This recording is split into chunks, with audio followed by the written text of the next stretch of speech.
China has done something extraordinary. In just a few decades, they've lifted hundreds of millions of people out of poverty, mastered global manufacturing, and positioned themselves as a true superpower.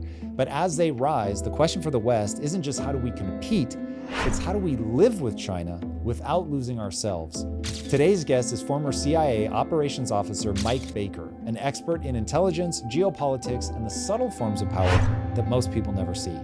In this episode, he breaks down how China is reshaping the world, not with bombs, but with data and influence, as well as economic leverage. This isn't about fear, but it is about understanding the game that is actually being played so we don't sleepwalk into a future that we didn't choose or control. Now, what do you think the real threat is with China? Are there things that they're doing that Americans might not be aware of?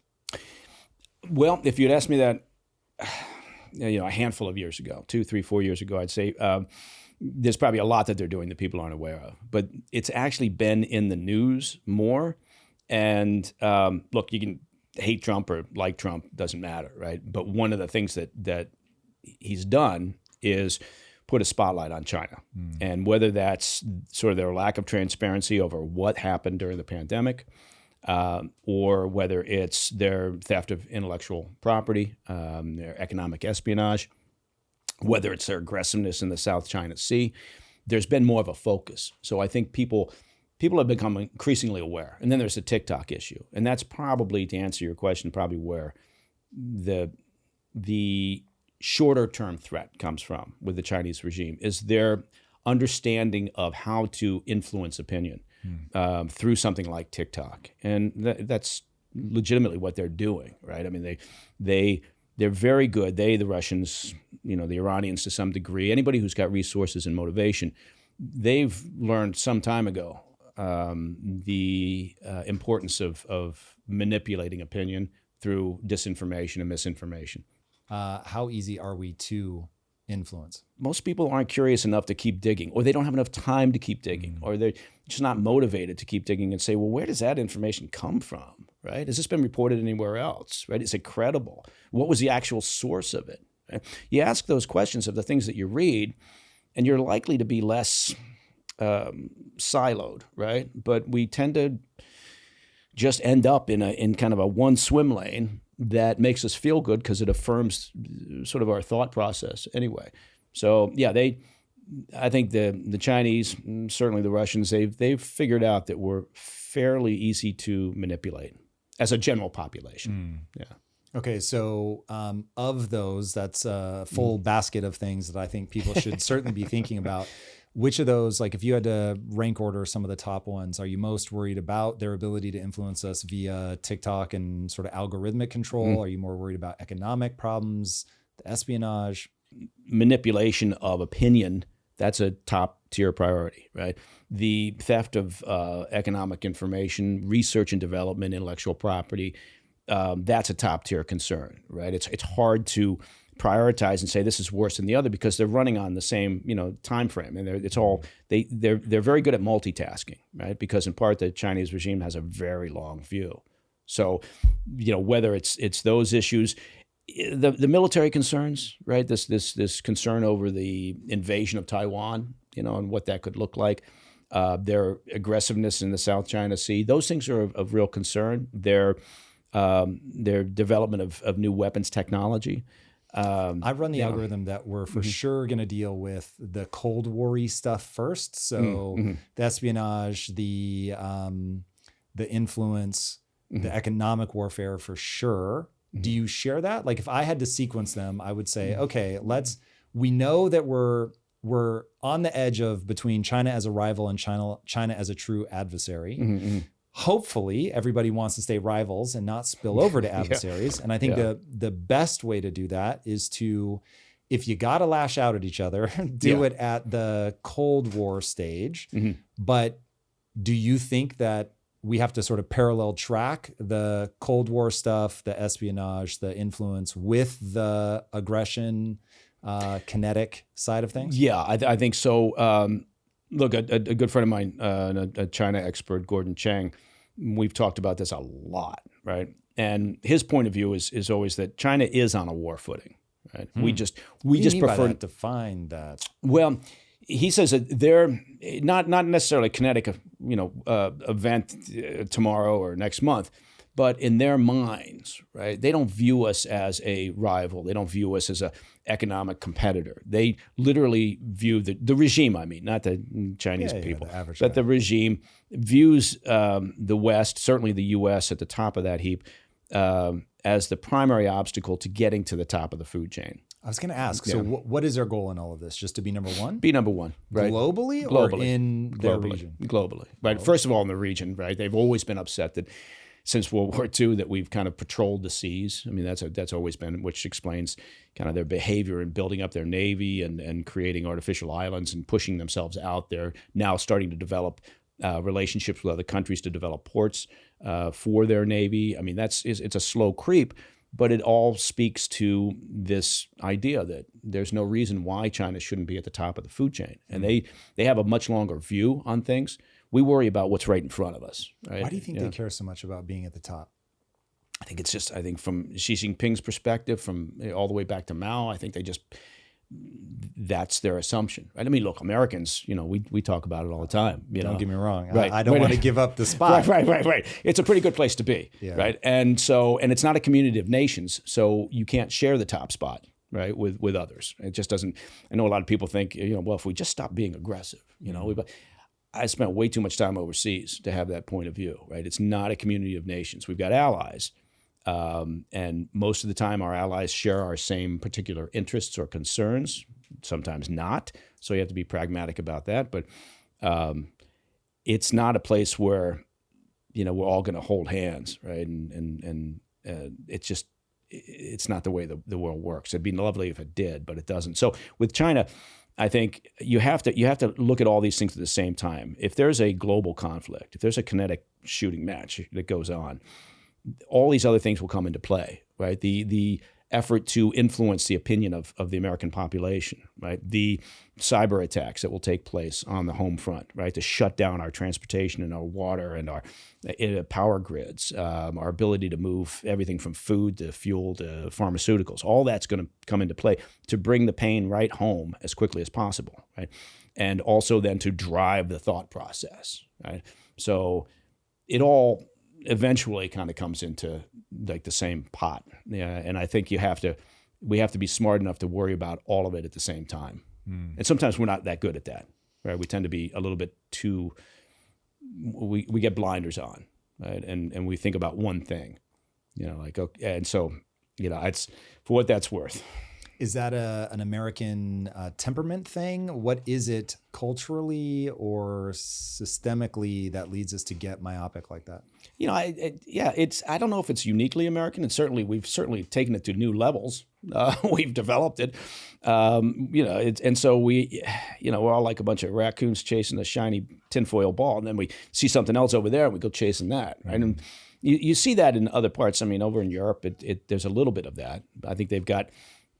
If you just look at the Russia-Ukraine conflict, they've got a different perspective, right? I mean, we're acting as if right now, at least the Trump administration is acting as if, well, that's it. If they don't agree, then we're walking away. Okay, what does that mean?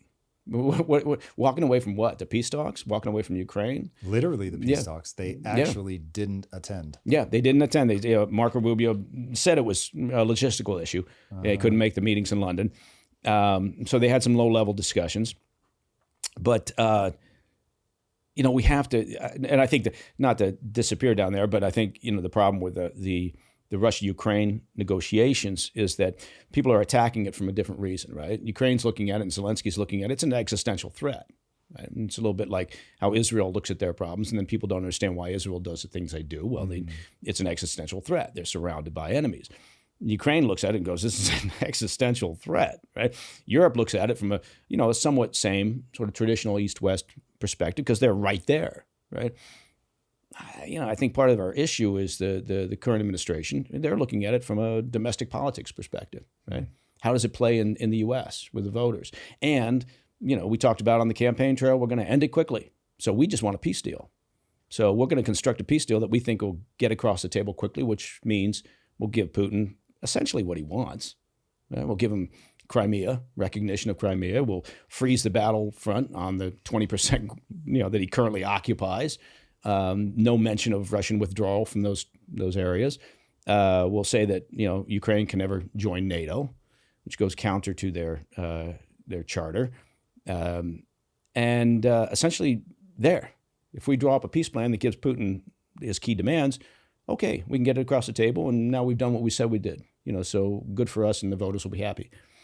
They're not looking at it from a geopolitical perspective. Right. So okay, so I definitely want to get back to Russia and Ukraine, but going back to China for a second. So I told you I would disappear down rabbit holes, which right? I love, because I'm gonna connect all these dots, because I think we. I'm think glad about you this can, stuff in because I can't. a similar way. Here it is. So realpolitik, I think, is what draws us all together. Now, I go live 3 times a week, and one of the things that I constantly see in the community is Tom is got such a hard on for realpolitik.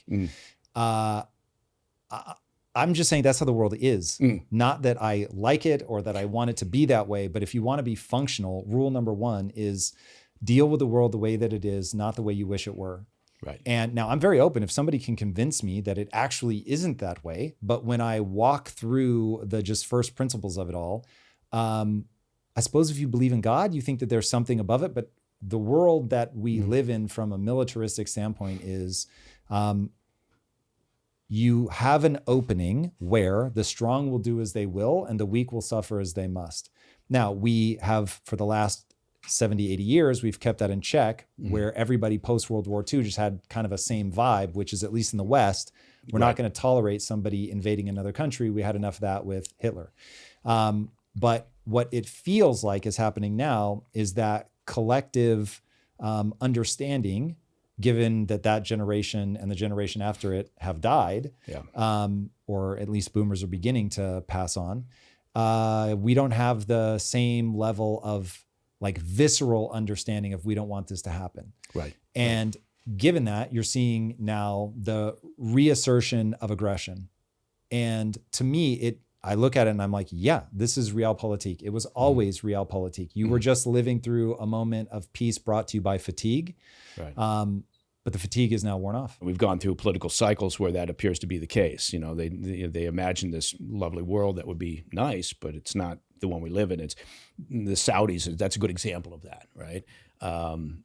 People are sometimes, horrified that we have relations with the Saudis, because what they'll do is they'll point to human rights abuses or the treatment of hacking a guy, right? Khashoggi, and you think, crazy. It was crazy. But my point being is, okay, yeah, that's terrible, right? But we're in this world, right? And you're going to end up having relationships with countries that don't always share your values, but for real solid reasons, being selfish for your own country's best interests, you're going to need to deal with them, right? You don't necessarily need to like them all the time. It's like the politicians, right? I don't need to like a politician. I need to like what it's going to get, right? Where we're going with either policy or the reason why there's a drive there for that relationship with that country, and the Saudis are a good example of that, right? I guess at the end of the day, we don't tend to do that very well here in the U.S., right? I think most accept the realities of the way the world works. Yes, yeah, and I think part of that is because people don't. It's not particularly satisfying, right? When you talk about that, when you say, look, this is the way it is, you got to deal with it, right? We may not like them, but we have to work with them, right? We may not like that, but we have to work with that. It sounds better to say, these are our hopes and dreams, and this is what we're going to do. We're going to build a community of nations, and we're going to do. That sounds good, right? I think it plays well to people. It makes you feel better. But yeah, I'm not one to. I don't like to sugarcoat the way the world actually operates. Every country operates according to its own best interests, right? Although, again, in the U.S., we seem to apologize for it more often than not. And if we, all right, help me remove the scales from my eyes. So I live in constant fear that I'm becoming too paranoid about China.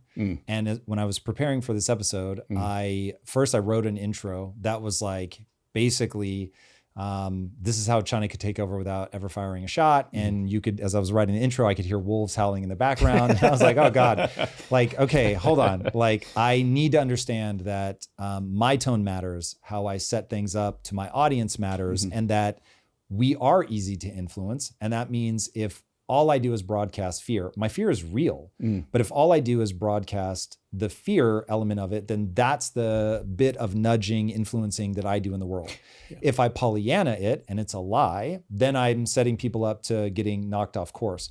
But if I don't understand that there's a middle ground, there is you need to be paranoid, but you also need to understand that your paranoia can become runaway, and it will make you make bad decisions. And now, instead of working with them, you're being antagonistic towards them, which is making them be more antagonistic towards you. Right. And so people will have heard the intro that I actually settled on by the time they hear these words. But my hope is that I struck that balance right of China's done something extraordinary. I am hyper familiar with China under Mao and how dark things were. And so China now, in the modern era under Xi Jinping, and using what I call red light, green light capitalism to pull people out of poverty, it's really been extraordinary. And in many ways, I feel like they're surpassing us in cultural energy, innovation. Like there's a real sense of we can do this, we can regain our, what I would say, if my understanding of their culture is accurate, our rightful place as the leaders in the world. And if boys and girls, if you look back over the last 5,000 years of history, it's all us.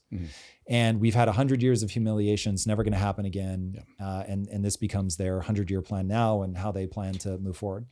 And so I feel that energy coming off of them. And so I'm like, okay, these guys are really playing to win. I want to acknowledge the extraordinary things that they've done. I want to acknowledge that part of my life is that they make things, incredibly complex things, for very cheap, and we benefit from that. So I don't want to make them out to be some dark, evil civilization. They're, I'm sure, just flush with incredible, lovely, beautiful human beings creating extraordinary things. So I don't want to unnecessarily find myself battering heads with them. But I'm so aware that Thucydides' trap, when you look back in history, says when you have a declining power, the US, and a rising power, China, they cannot help but collide. So I'm like, okay, we are going to collide. And so now how do we do that well? Look, I agree. My daughter, great person. She lived and worked over in China a couple of different occasions. It's a great place, and people are terrific. Culture's amazing. History is incredible, and so that's all true, right? It's also true that they've gotten to where they are over the decades, in part by the theft of intellectual property, realizing that the way they get there is to accelerate that whole development process by skipping the research and development phase early on. It's been less now as they've kind of made these advances, and now, but they went for a while just kind of bypassing that, the idea that you're building generations of engineers and innovative thinkers. And now they, I'm not saying they don't have them, but the initial goal was, this is what we're going to do. We're going to hoover up everything that's available out there in the West from everybody, and we're going to use that to jumpstart the process and bypass the heavy lift of research and development. So, okay, well done them, because they accomplished that, and they still do it, right, from a variety of ways. Right, it's as innocuous as attending academic conferences, right? Maybe bumping into a professor of interest or a researcher of interest, right? Developing that relationship. Maybe it's targeting first or second generation Chinese Americans, which they do all the time, and playing off. Targeting in what way? Well, basically identifying and saying, the leverage point here is going to be ultimate loyalty to the homeland, right? And so we're going to play off of that. And so getting a Chinese American to hey, just help educate us. If you look at the counterintelligence operations that have taken place over the years where there have been a successful result in terms of identifying that we've got a threat, that we've got people who are passing secrets or economic intelligence, whatever it might be, then oftentimes you'll see that that's what they've done. They've targeted, because that's natural, right? If you're doing an operation like that, you're looking, it's like a criminal walking the streets. He's looking for a soft target. So in their minds, It may not be true because, you may come across someone that sees through that and says, no, my loyalty is actually here, or no, I'm not going to, provide this information. And it could be a slow pull, right? It could be just something as simple as, oh, you're working on that. It's so interesting.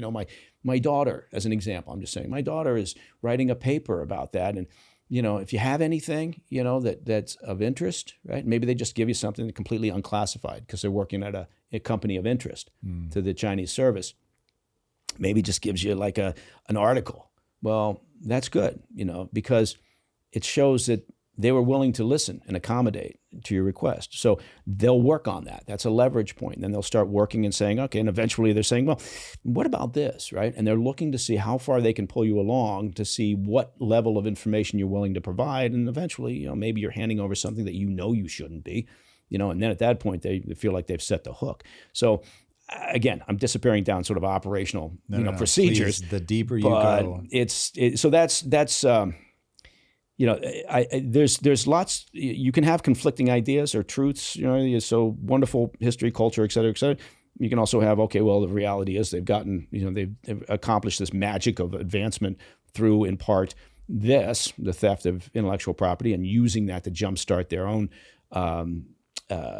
sectors, whatever it may be, aerospace or communications, and then you're right. If you accept the idea that the U.S. is a civilization in decline, right? I'm not quite sure I'm there yet. We have our ups and downs, but and that they're on the ascendancy. Then sure, yeah, there's going to be at some point there's going to be a collision.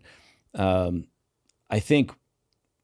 If you just look in the immediate issues of the trade war as an example, right, that has recalibrated Xi Jinping's thinking, right? Because he could read Biden. He knew what to expect from Biden, as an example, right? I'm not talking partisan politics or anything like that. I'm just saying this is the way someone's going to think. Then they look at Trump and, again, love him or hate him, he keeps people guessing, right? And that's on purpose, or is he a moron? I don't know that it's on purpose, right? Look, he's a tri-state property developer, right? That's the experience that he came out of, right? So now, when I hear something like that, I immediately go to, and I have no idea if this is true. He's had to deal with unions, mob bosses, like all kinds of right, dicey shit. And so this is just a guy that knows how to keep people on their toes. Well, or you get punched in the nose and you punch someone back, right? That's how you negotiate, right? It creates look, you can't get away from your past, right? And he had a long period of history as a tri-state property developer working in that business, right? And also, obviously he had other properties around the world, but that's kind of where he grew up, right? And what he learned from that, I should take, this is a guy that's not afraid to be tough. He's not going to be easily intimidated. What's the short sentence that I take away from that? You have to admit he's done things that other politicians or other people in that position haven't been willing to do, right? And so either he's just doing it because he doesn't care about getting punched in the nose, or he's doing it because he 100% firmly believes it's all the right thing to do. He's doing it in part because he knows that's what the people voted for, at least the people that voted for him. I don't know. I'm not in his inner circle, so I can't read his mind. But I will say that if you're Xi Jinping, or you're Putin, or you're Nicolas Maduro in Venezuela or wherever, and you're looking at this, there is an element of unease. You're not quite sure what he's going to do next, right? And so, therefore, you have to spend a little bit more time, kind of thinking through your strategy. So they looked at, as an example, the Chinese regime has been watching what we've been doing in Ukraine for all these years now, the 3+ years of the conflict there, trying to understand and interpret, okay, what does that tell us about how they would act if we moved on Taiwan? What do we believe? Well, they've got to set their playbook aside a little bit right now and think, okay, well, now what do we think is going to happen if we invade Taiwan? I don't frankly believe we're ever going to put boots on the ground there. So, their assumption is probably we'll provide material support and a lot of angry memos in the UN, but they probably believe at the end of the day, they'll accomplish their goal because we're not interested in getting into a shooting match, whether it's a Trump administration, Biden administration, anybody. So Yeah, it's just, again, what I guess I'm saying is sort of the disruption of the current administration, the U.S. administration, what appears to be chaos on the surface. I don't know whether sometimes it's designed chaos or whether it's just chaos, but I'm more interested in how it plays out in the halls of power overseas with countries that we need to be concerned about from a national security perspective. We'll get back to the show in a moment, but first, let's talk about something that stops most people from starting an online business: overwhelm. When you're staring at a blank screen, wondering how you'll create product descriptions, set up payment systems, and figure out shipping, that's when most people give up. But with Shopify's AI tools, you don't have to figure it all out on your own.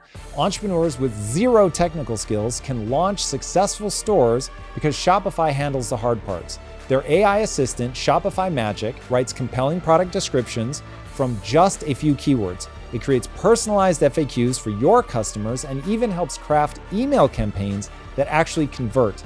From first-time sellers to household names like Mattel and Gymshark, they give you everything you need to succeed with award-winning support every step of the way. Turn your big business idea into with Shopify on your side. Sign up for a $1 per month trial period at shopify.com/impact, all lowercase. Go to shopify.com/impact now to grow your business no matter what stage you're in. Now let's get back to the show. When it comes to the chaos, my gut read is that he is somebody that understands that there is utility in chaos if you can figure out how to capitalize on it, but that it's not like a clear-cut thing because chaos by its very nature, you don't know what's going to be on the other side of it. So I think he just thinks you have to shake up the way that people, wherever they're entrenched, you've got to shake that up to get them off that position so that you can get them hopefully to a new position that you want to be on. Yeah. For some reason, whenever I say that, people think that that's me defending it. I am trying to map what is actually happening. Yeah. And there's one way to map Trump, which is he's just dumb and can't anticipate the amount of chaos that he's creating. Another way to map Trump would be that he understands that if you can get somebody off their position, now you've got a chance to move them. Whether you can end up moving them to the right place or not comes down to your belief in yourself. Trump's self-belief is off the charts. I think it's ludicrous. I think he believes in himself way too much. Yeah, there's a lot of confidence there. There I would say he's now in pure delusion territory. Yeah. But in terms of understanding the cause and effect of what you get when you elect Trump is that. He believes that there's utility in chaos. And so he doesn't mind. Not only does he not mind, it's like step one. Yeah. Well, there's chaos opportunity, right? I mean, you see this, again, I always fall back on what I know best. From an operational perspective, movement often creates opportunity, right? And so you'll do something just to shake things up, to see what the other side, if you're talking about a terrorist operation or whomever, a cartel operation, and you're sometimes just creating a scenario where they've got to react or they've got to move in some fashion, it can create opportunity, sometimes unexpected opportunity, sometimes, it's not necessarily an upside. But I do think that sometimes the current White House, the Trump administration, probably has that in the back of their mind. Let's do this and see what happens. Let's tack on another 50% on the tariffs and see what they do, right? China's interesting because they got to a certain point. Look, China's not going to get bullied like, most other countries out there, right? Even though they're completely export dependent, right? That's not their mindset, right? They're not going to say, okay, well, let's go to the table, right? You have to figure out a way to get out of this now so that they save face, basically. And they can sell that. So I think, but the idea of imposing additional tariffs in part on China, there was probably an element. I'm not saying that everybody's playing 3D chess over at the White House, but I'm saying there's probably an element there of saying, let's see what this does out of curiosity, because we know we have to rebalance to some degree, right? And that trade imbalance is never going to, right? I mean, we're number one consumer out there, right? So we're never gonna balance trade between countries, but there certainly could be some advantages here to shifting the dynamics between the U.S. and China, and I think that's what they're ultimately after. But China turned around and said, okay, fine, you want these sort of reactions? We're not going to up the tariffs anymore past whatever, 125% on U.S. goods. But how about we shut down export of, rare earth minerals? Well, that's a problem. That's a long-term problem. Yeah. Because once again, we were so busy, whether it was whether it was the global war on terror or something else, we were so busy looking in this direction that for the past 15 or 20 years, we didn't watch China out there signing up minerals deals all around the world, and then building up a monopoly on refining of minerals in China, control maybe 90% of that. So we were focused over here doing something else, and they're all busy doing that because they had a longer view. And now they're trying to say, well, that's, in part a benefit of our longer view. We've got this as leverage. I think it's going to backfire on them to some degree. How would it? Well, already you're getting regulatory changes here in the U.S. Just in the short order, right? Ever since the Chinese announced that they're going to stop exports of rare earth minerals. And look, you got to have these minerals, right? You're building everything from, I was about to say spaceships. I don't know if we build spaceships. Everything from the aerospace industry and military hardware, semiconductors, smartphones, pretty much anything clever that you're using. Right.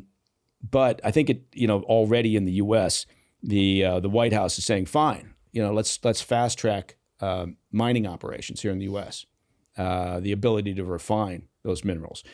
That's been part of the problem for years, right? And one of the reasons why we've given that ability to China is because over here, environmental policies and regulatory concerns, we mine almost nothing, right? Because it's so goddamn difficult to get a mine approved. And well, you're going to pay for that eventually. And we've been happy to look the other way and let shit get mined in Africa, right? Where I've been to some of these, it's awful, right? You want to talk about environmental impact, but hey, we're not looking at it, so fine. Let somebody else do the dirty work, and we can act all self-righteous about our, environmental policies. And so it hurts the environment and it hurts our national security interests. So we're now fast-tracking the ability to do that. I don't think Xi Jinping factored that in. The EU is also doing the same thing. Can you imagine Europe saying we're going to open up mining and refining, policies here in the EU as in response so that we're not dependent on China? So that's what I mean by I think it might be backfiring on them, because I don't think they imagined that would be one of those results. It's interesting.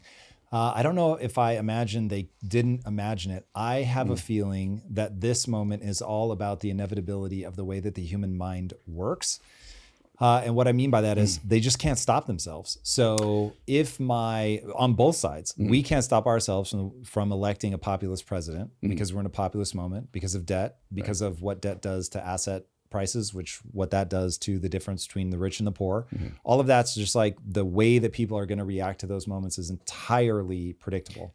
And the only question mark for me is, did we numb out young men to the point where they just aren't going to fight back the way that they have always historically in moments like this? So we'll see about that. But what do you think? In terms of how we numb them out? Yeah.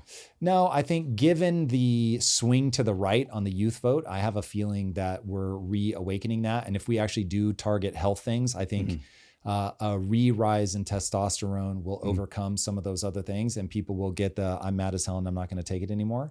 I think what we just lived through is people believed the way to have their oh God, what does Jordan Peterson call it? He doesn't call it their Christ moment, but that kind of thing where like, I'm doing something that really matters and I'm sacrificing in the name of something that is really important. Messiah moment. I think that's what he calls it. I would call it a come to Jesus moment, but that's just you're having, if somebody is going the wrong direction and you want to help them have their Messiah moment, yes, you have them come to Jesus.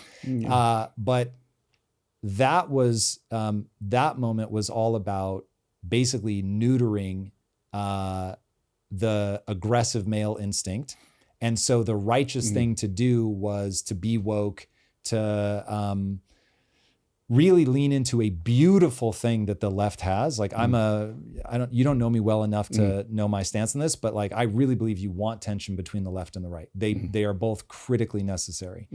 And so unfortunately humans tend to swing from one side to the other, and that's what we're witnessing now. But So you had this moment where the left went pathological and they were over-indexing on compassion and all those things, which are beautiful, but they can go too far.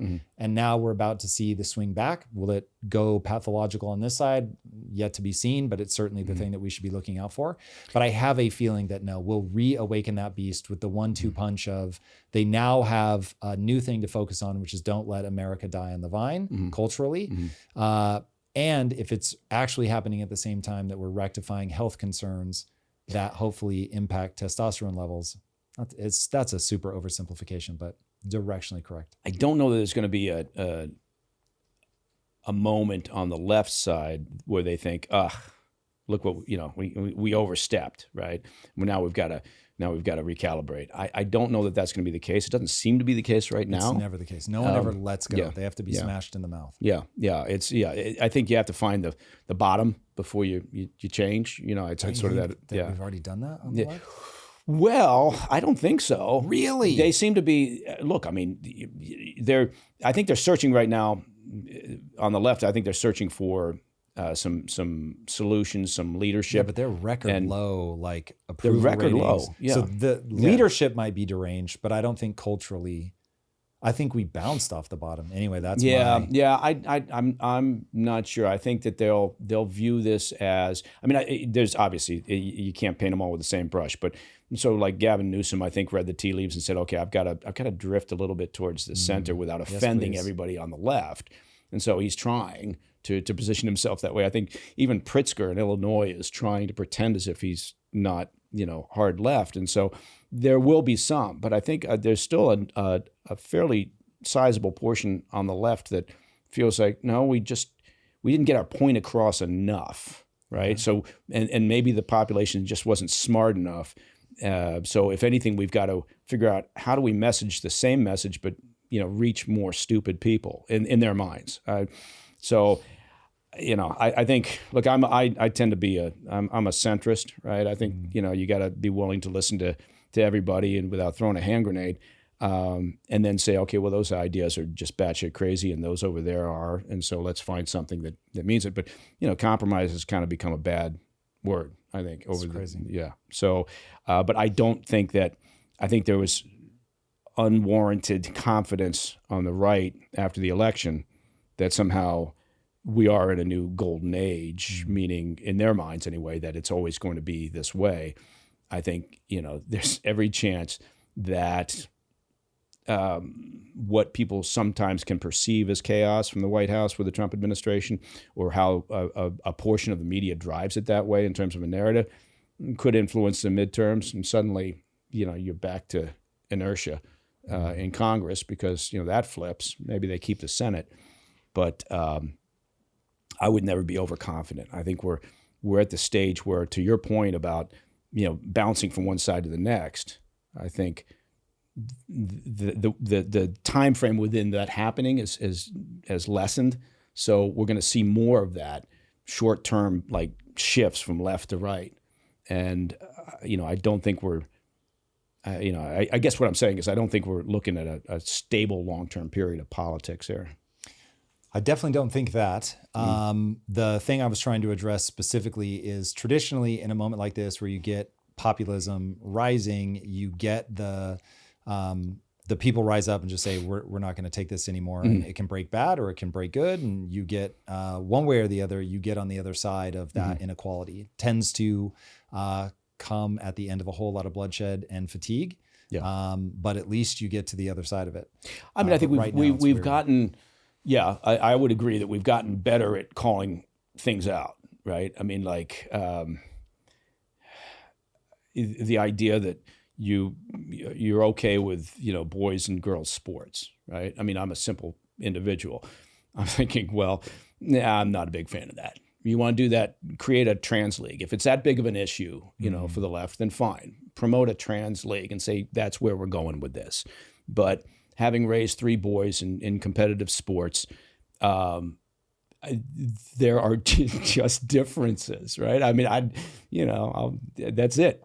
So I'm a firm believer in the whole idea. You got boys and girls. Maybe you're a boy who feels differently and you believe yourself to be something different. That's great. You do whatever you goddamn want to do. I don't care, right? I mean, just people should be allowed to think the way they want to think as long as it doesn't hurt anybody.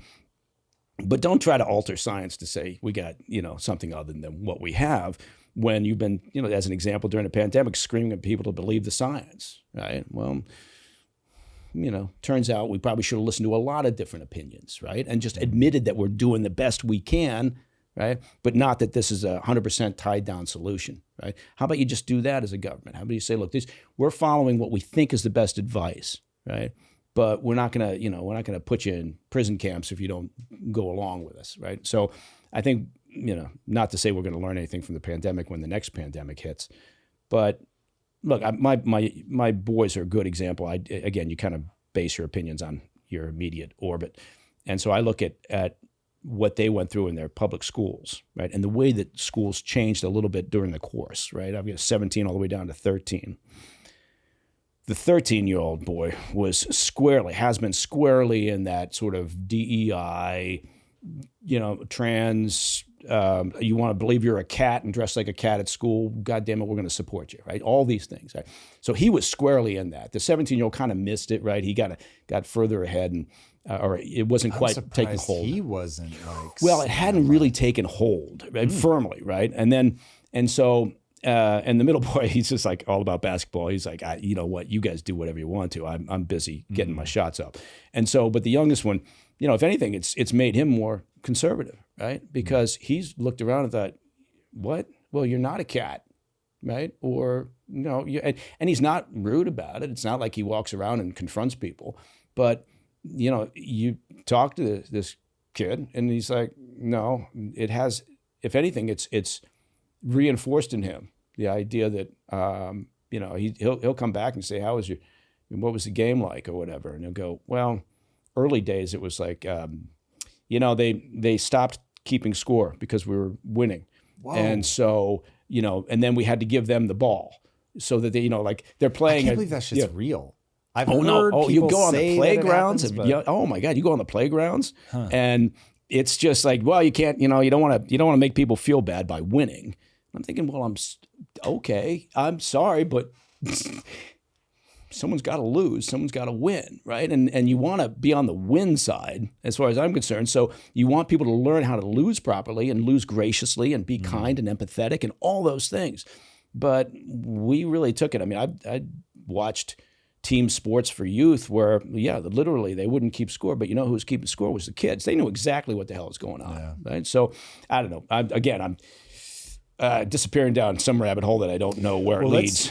Let's bring it back to the very thing that worries me about all of this is while China is playing to win, we've had such an extended period of things being great, being peaceful, at least on the homeland, that we were able to have these luxury beliefs where we don't have to teach people to be competitive. We can, I think that many people really don't understand that the world is such that the strong will do as they will and the weak will suffer as they must, because they've been protected from it for so long. But then eventually that protection wears out because you get a China who's just at a different cultural moment where they are playing to win. They don't give a shit if you want them to hand you the ball. They're not going to do it. They have a totally different cultural lens. Right. And so I am very worried that given the importance from a day-to-day life perspective of being the reserve currency, of being the dominant world power, that we're going to lose that. And people do not, first of all, they don't give up that easily.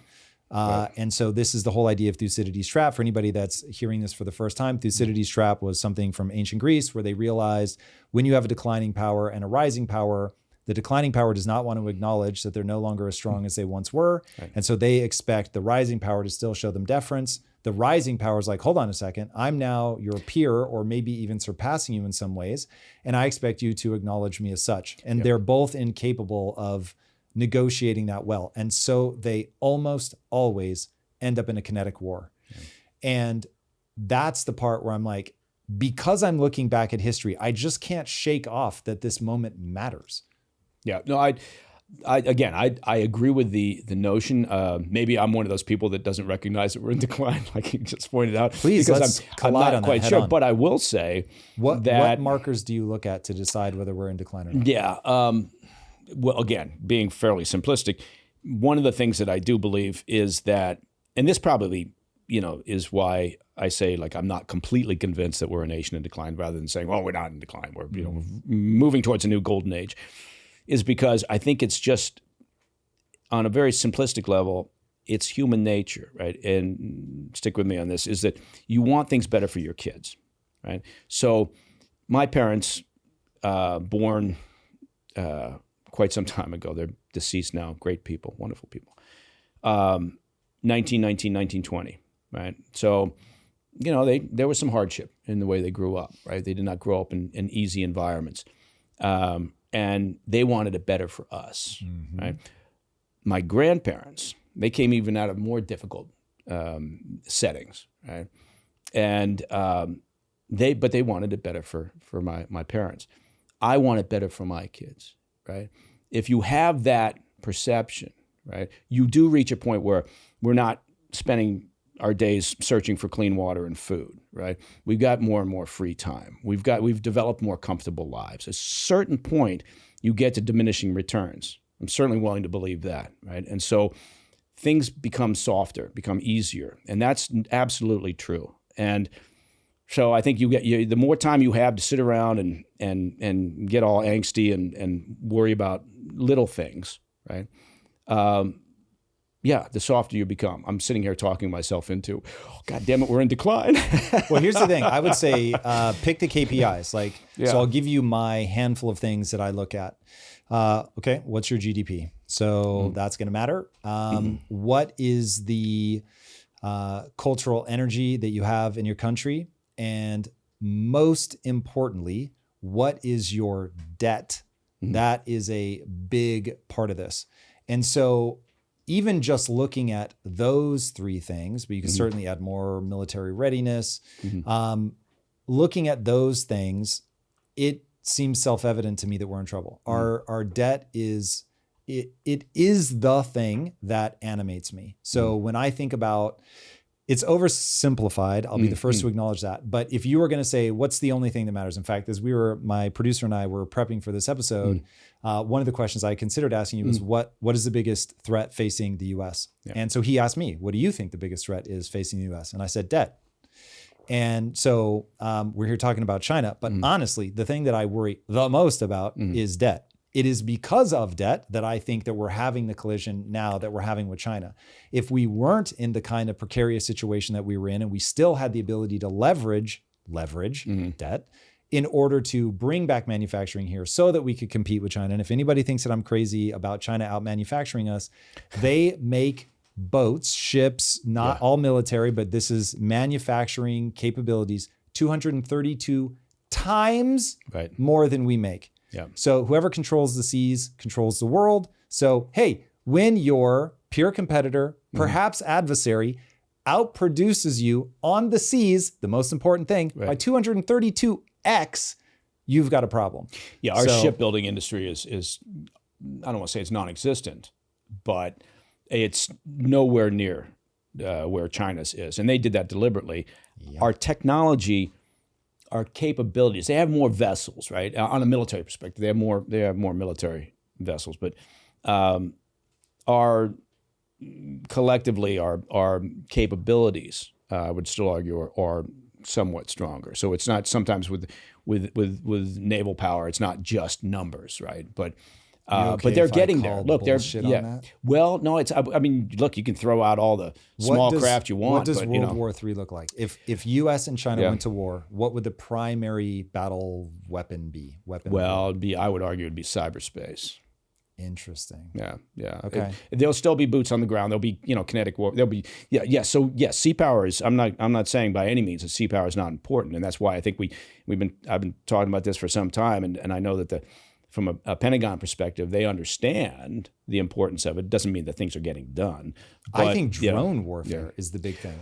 Well, and it China is. controls that entire supply chain. Yeah, I think that's drone warfare is certainly there. The weaponization of space, which has already happened. So those I mean, look, the drone capabilities we've already seen in real time in Ukraine, how that can adjust your perspective, right? Whether it's armed drones or whether it's the ability to gather better intelligence and, pre-plan operational activity. But I think, but again, going back to your point, there's no doubt about it. People would be shocked to learn the speed with which they've created a Navy that numerically is greater than the U.S., is the largest in the world at this point. But can you imagine in China them ripping down somebody's Chinese flag waving out in front of their house? Oh, no, that's the, when you say something, well, that's the advantage of being in an authoritarian environment, that people imagine that is like the benefit. It's like when you talked about Trump, if you say something that people think, well, you must be defending Trump. I'm not defending their regime and their style of government, but I'm saying, from a efficiency perspective, whether it's controlling population or focusing resources on particular needs or perceived requirements, they're living in an easier environment. But do you really think, given what's happened to China over the last, call it 35 years, that they would internally feel like we suck? I think watching what happened to China over the last 35 years had to be one of the most miraculous things ever. That they would all just be standing in amazement, like, I can't believe it. This is crazy. Yeah. In 1965, 45 right. million people had just starved to death. So from that to now, arguably the most extraordinary metropolises anywhere on the planet. They have something like 9 cities that are bigger than New York.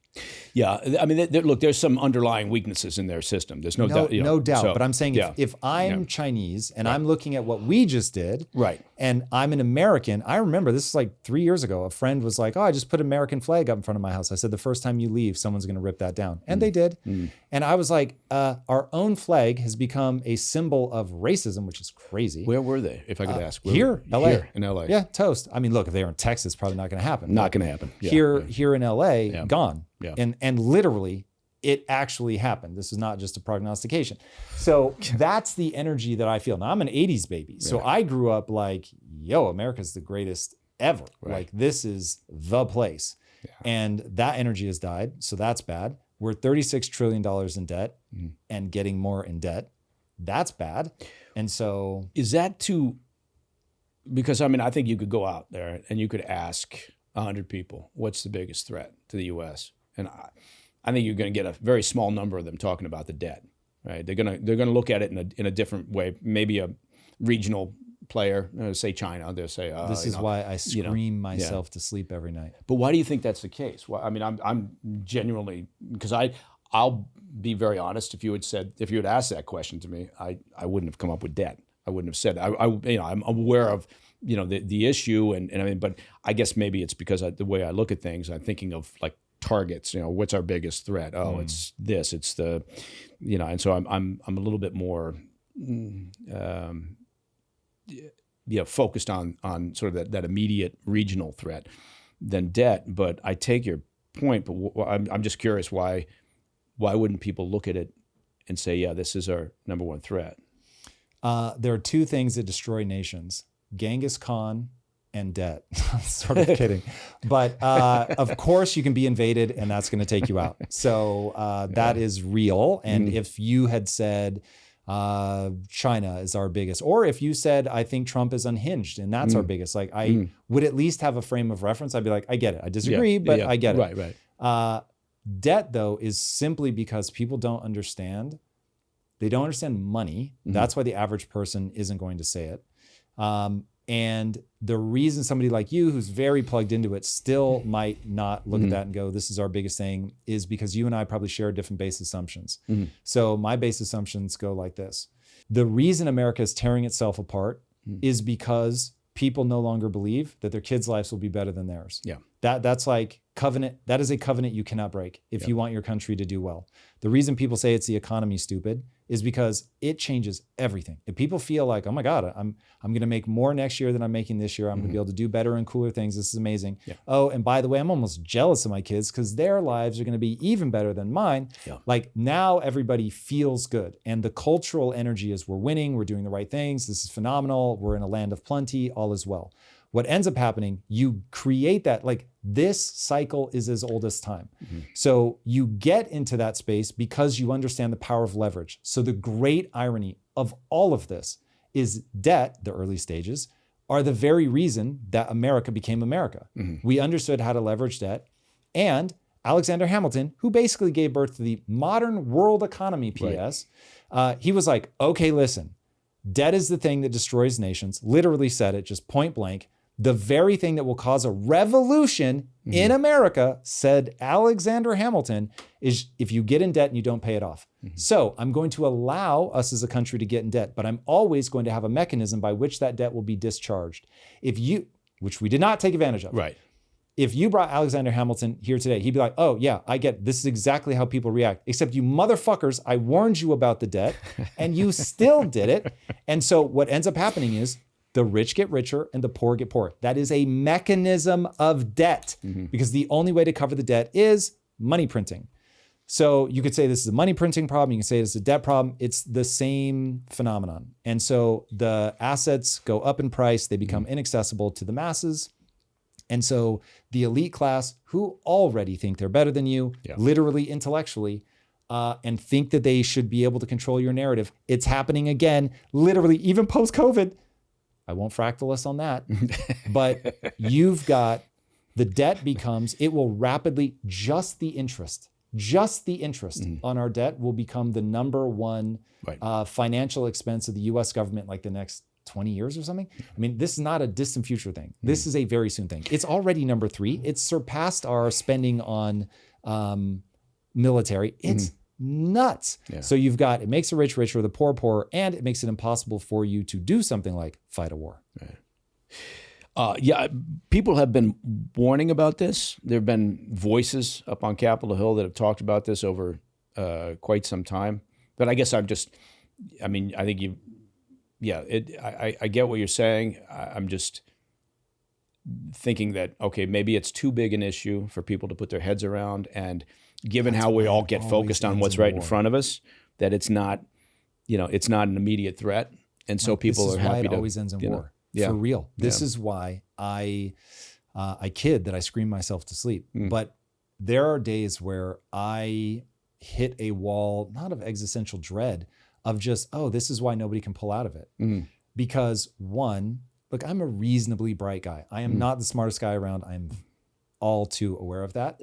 Well, in this room, you're certainly the smartest guy. Overly kind. It took me a long time to figure, I still feel like I'm on the bottom rung of actually understanding how money works truly. And even that took me probably 2 years of like really trying to wrap my head around, how does this connect to this? How does this, so the average person just, let's say they're smart enough, they're not going to spend the time. There's way too much time. They're trying to love their kids, raise their kids, make ends meet, it's the daily activities to keep you busy and you're focused. And maybe something pops up on your radar because it's a violent threat, or it's it's more easily understood.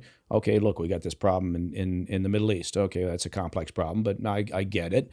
Okay, it's a threat. Or Ukraine-Russia conflict. Oh, okay, China even. I mean, I don't think people see down the road the concern there, or the threat there necessarily, but certainly easier than they do when you talk about money issues and the debt. So, I guess.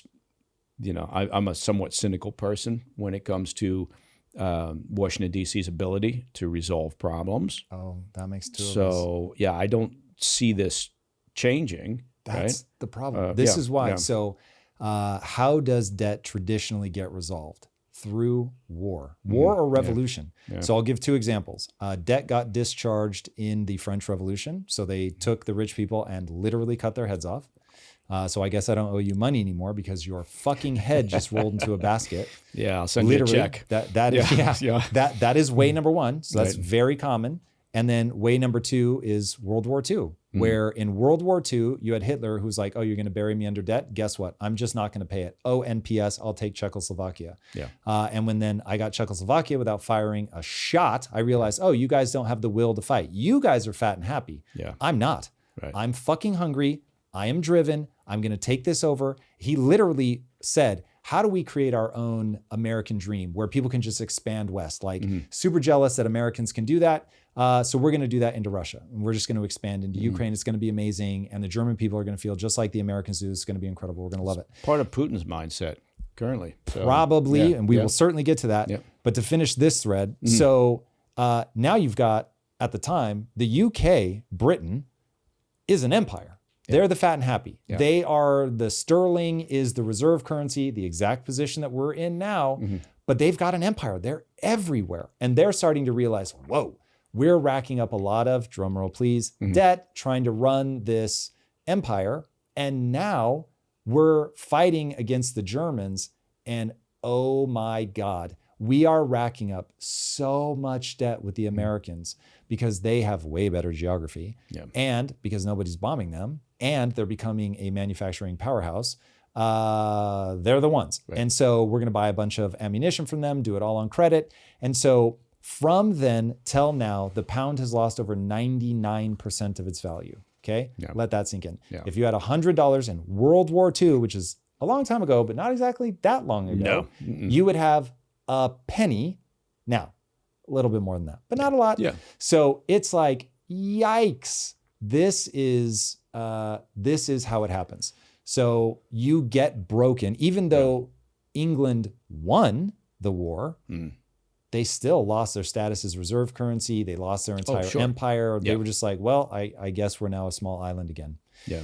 It's just, that's how debt gets just discharged. It's just, people don't have the will to fight anymore. Yeah. And so they just FDR drove some very hard bargains too during the course of those negotiations. Exactly. Yeah, exactly. And that's part of why Trump is, I think, lashing out at China right now. He realizes we sort of still have some cards, and so I'm going to play them before they run out. Yeah.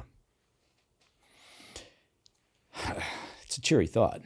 Dude, I am the most optimistic person in my real life. But like, wait, really?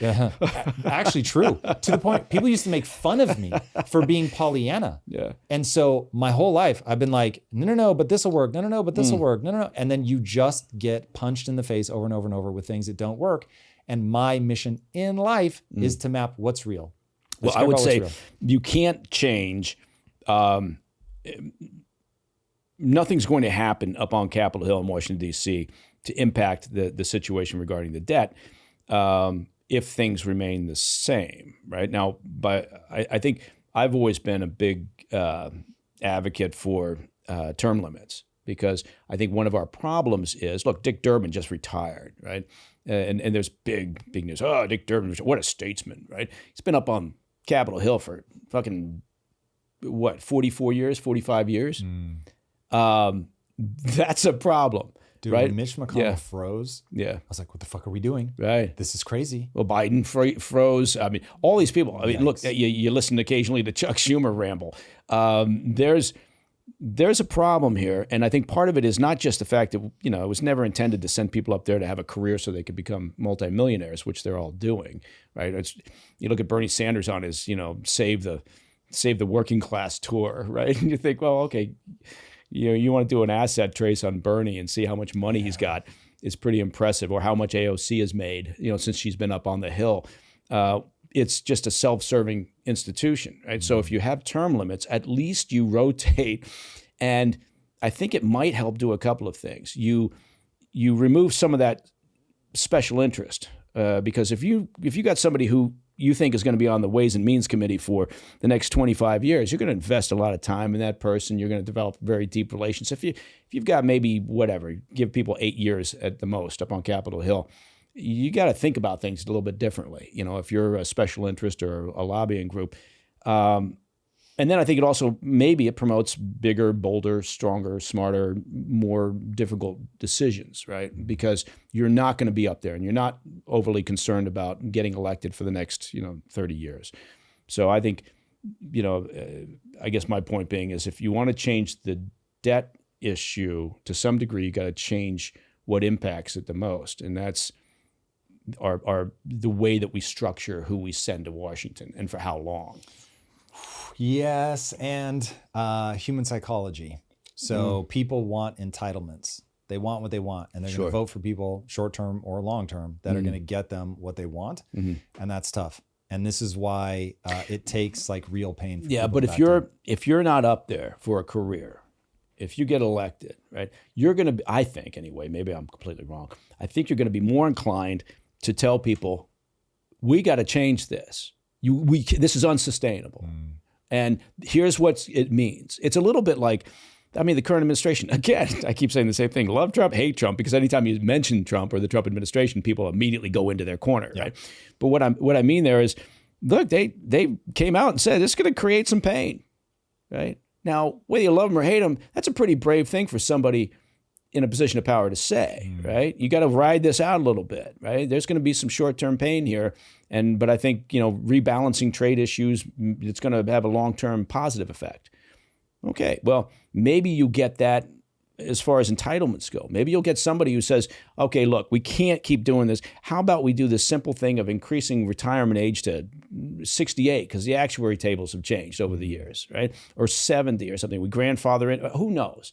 But I think you will get people who are willing to at least speak the truth about some of these issues, because they're not sitting there thinking, my God, this is a good ride. I'm going to ride this son of a bitch out for 40 years. I don't know. Yeah. Fingers crossed, man. I would love a diplomatic solution. Would be lovely. Speaking of diplomatic solutions, why have we not been able to stop the war in Russia, Ukraine? Because Putin doesn't want to. I mean, I know the White House has made Zelensky to be the villain in all of this, right? He is the invaded country. But Putin right now, one of his Kremlin advisors was very clear. Talk about speaking the truth. He said a couple of weeks ago, he said, why would Putin stop now? Right? He sees the U.S. backing away from Ukraine. He's making, admittedly, slow progress on the battlefield, but it's progress. Is he really? Yeah. I thought it was completely stalled. No, it's not completely stalled. They are, I mean, again, it's World War I progress, right? You're talking about yards and meters and territory, taking one village, over the course of a 2-week offensive, right? Whatever it might be. But their perception is, yeah, we're doing this. He's ordered the conscription of another 160,000 troops, right? Yeah.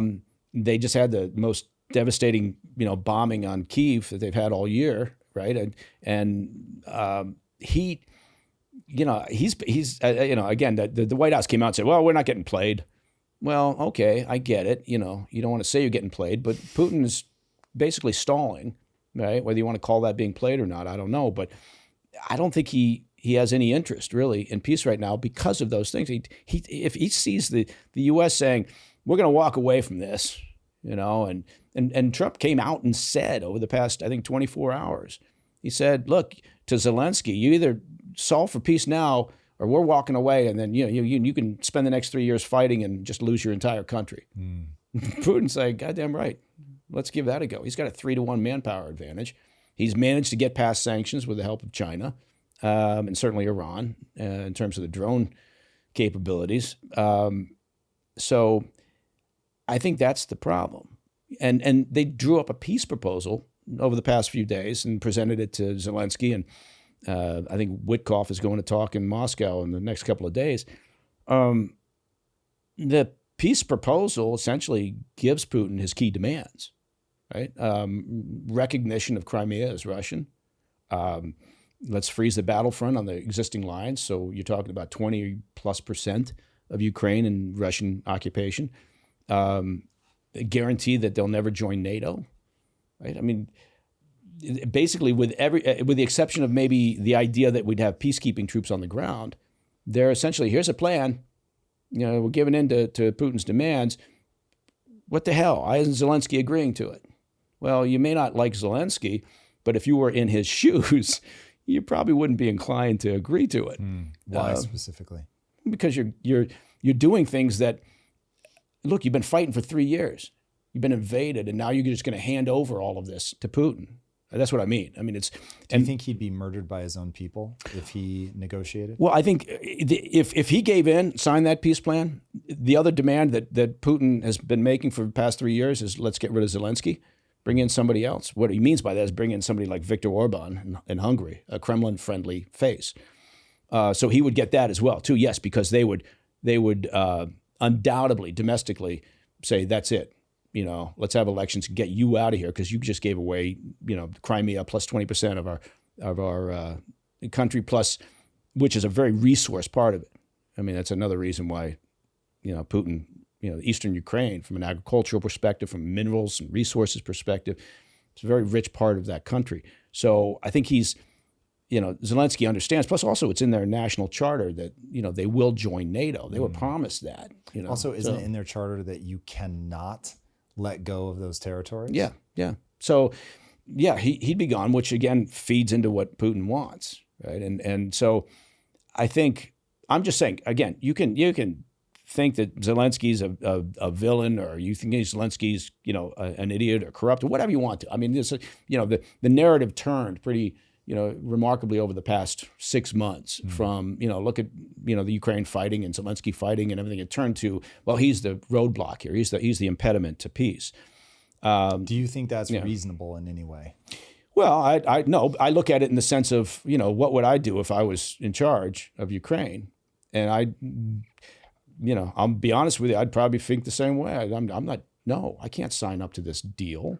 Right. I would rather, because look, if the U.S. says we're going to walk away from this. All right, fine. I'll just, I got to keep fighting because, I'm going to lose the country, at some point if, one way or another, they give up and they don't have peacekeeping troops in place in Ukraine. And, do we honestly think Putin's just going to say, okay, that's it. I'm good with what I've got over a long period of time? I don't know. I don't think that's his mindset. So that's the way I look at it from. So I'm just saying, in his shoes, again, whether I think he's great or not, I can understand why he's doing what he's doing. I can understand why, and I get it. Look, the White House wants a deal. They just want to say, look, we told you we were going to secure peace there quickly, so we want it from a domestic politics perspective. We want a deal, right? And so, the easiest way to get a deal or to get Putin to the table is to give him what he wants, and then you got to just try to figure out how to get Zelensky to give up everything. So I get that. Once I heard that it was in their constitution that they couldn't give up that territory. I guess Zelensky could go to their parliament and or their, I don't know if they have a parliamentary system. No, he could go. You could work internally to try to rewrite the Constitution. Right. There's some amendment process, presumably. Right. But imagine going to your country or to your population and saying, you people have suffered immeasurably because we were invaded by Putin's military. And now I want to rewrite the Constitution so we can give them the territory. Yeah. I mean, listen, there is a point at which they fought so much and lost so many, they will do it. People agree to just about anything if they've suffered long enough. If they're so far on the back foot, yeah. But right now it's still, again, they're making some progress, but like I said, it's super slow. Who's right? making progress? The Russians. I mean, the Russian military. Yeah. So what I mean is you're right. I mean, if they were getting their ass kicked in a major way, sure, then your incentive is to say, we got to stop this ass kicking, right? But I think they look at it and they go, okay, are we going to be losing U.S. support? Well, it seems that way, but is the EU stepping up in a bigger way? Well, it seems that way. So maybe their calculus is, well, right now, we're just getting punched in the nose a little bit, and we're losing some, but maybe we can turn that around. Maybe, who knows? But I just think I get what they're thinking. I don't have to agree with it or disagree with it. I'm just saying this is what I imagine that is the impediment. And again, from the U.S. perspective, the Trump administration, I think they look at it more from a domestic politics perspective than a geopolitical perspective. How do you think this plays out if the U.S. walks away? Eventually, I think that if unless there's some unforeseen event, I think eventually Putin wins. He ends up in Kyiv at some point. I don't think that the EU can, particularly when it comes to air defense, I don't think that they can fill the gap if the U.S. were to say we're done. And if they do and they completely shut down all military aid, then yeah, maybe, to your point, maybe Zelensky at a certain point says, okay, I've read the tea leaves. We're going to have to try to get this deal. Maybe this is the best deal we're going to get, right? But right now, I don't think that's his calculation. Do you know, so I had literally never heard of this. I always thought Trump was misspeaking or just trying to be a dick when he said that Zelensky started the war. Like, that seems super crazy to me. During our live today, somebody pulled up a video that purports that there was a ceasefire and the Ukrainians broke the ceasefire by shelling into, I think, the Donbass. Any credence to that? Is that total When was the ceasefire? bullshit? Right before Putin invaded. Oh, well, look, Putin was already in eastern Ukraine, right? He had proxy troops in eastern Ukraine for a number of years. He took Crimea back in, 2014? The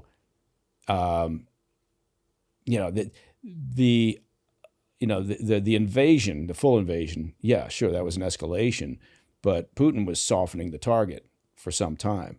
And, to your point about Hitler moving on Czechoslovakia, Putin took Crimea, and what he got some angry memo from the Obama administration. And I think he made the same calculation. But he's had troops in South Ossetia and Georgia for years and years and years, right? He's talked about wanting to reform in some fashion the Soviet Union. Not entirely, right? He's not, don't take him literally, but he means in some fashion, right? He wants that buffer zone against NATO.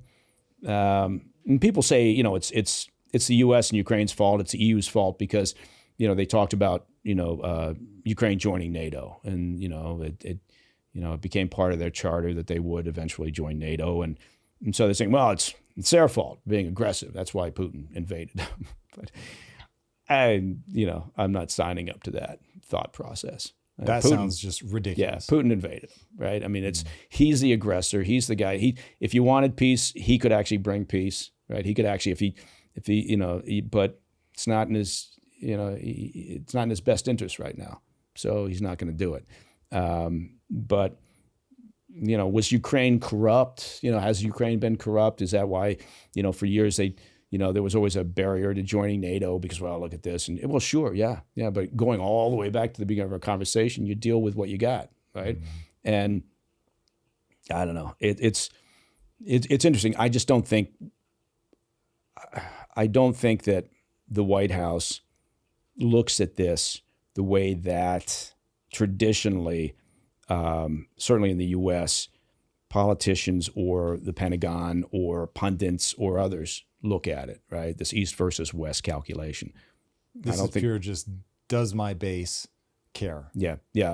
I said I was going to get a deal. Give me a deal, and let's move on, right? I don't. Do you think this hurts him if he fails to get the deal? Ultimately, no. I think it's more, what hurts him is if, the economy goes sideways, right? Or, we don't get a decent deal with China and ships keep, sitting in port and containers keep stacking up and, small businesses, get really, sideways. I think that's what hurts him. Ukraine, Russia, I think it had its moment in the sun. Everybody was, putting Ukraine flags on their front yard, and I stand with Ukraine, and the first year or so, and it became a rallying cry. I think most people move on, and I think they've kind of moved on. So if he doesn't get a deal, I don't think it's really going to impact his polling numbers. Not like it would if the economy hits the skids. Yeah, that's for sure. Now, you've said that he has some level of ambition to reunite the USSR. How worried should Europe be? Should they be arming themselves to the teeth? Like, how should they be thinking about it? Well, I think they are. Well, not to the teeth, but I mean, for them, look, Germany's, agreed to ramp up their defense spending significantly. 2%? Yeah, 3%.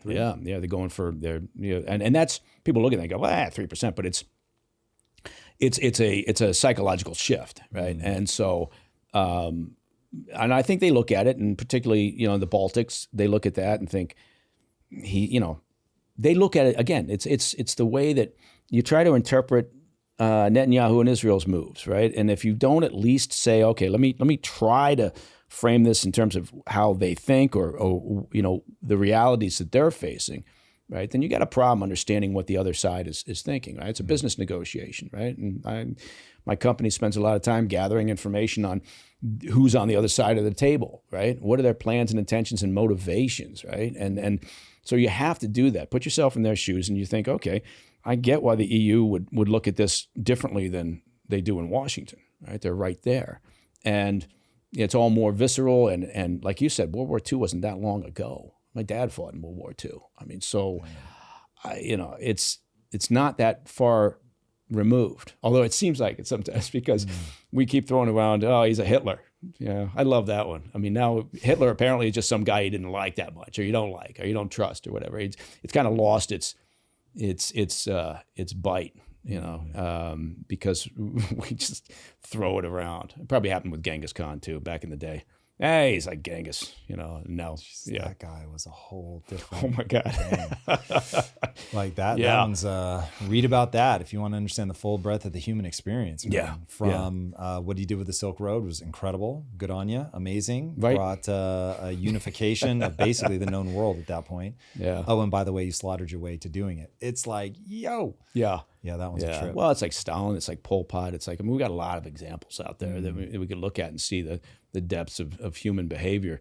But yeah, I just think the EU is in the process now of building up their own defense capabilities because they view this differently than the U.S. does. That's a good thing, right? I mean, that's because maybe that, okay, fine. We, to your point about debt and everything else, we've got to figure out ways to spend less, right? And so they should be taking on more of their spending. Right? There's no reason why we should, for decades, support their social welfare systems because they don't have to spend on the defense. Right? It doesn't make any sense.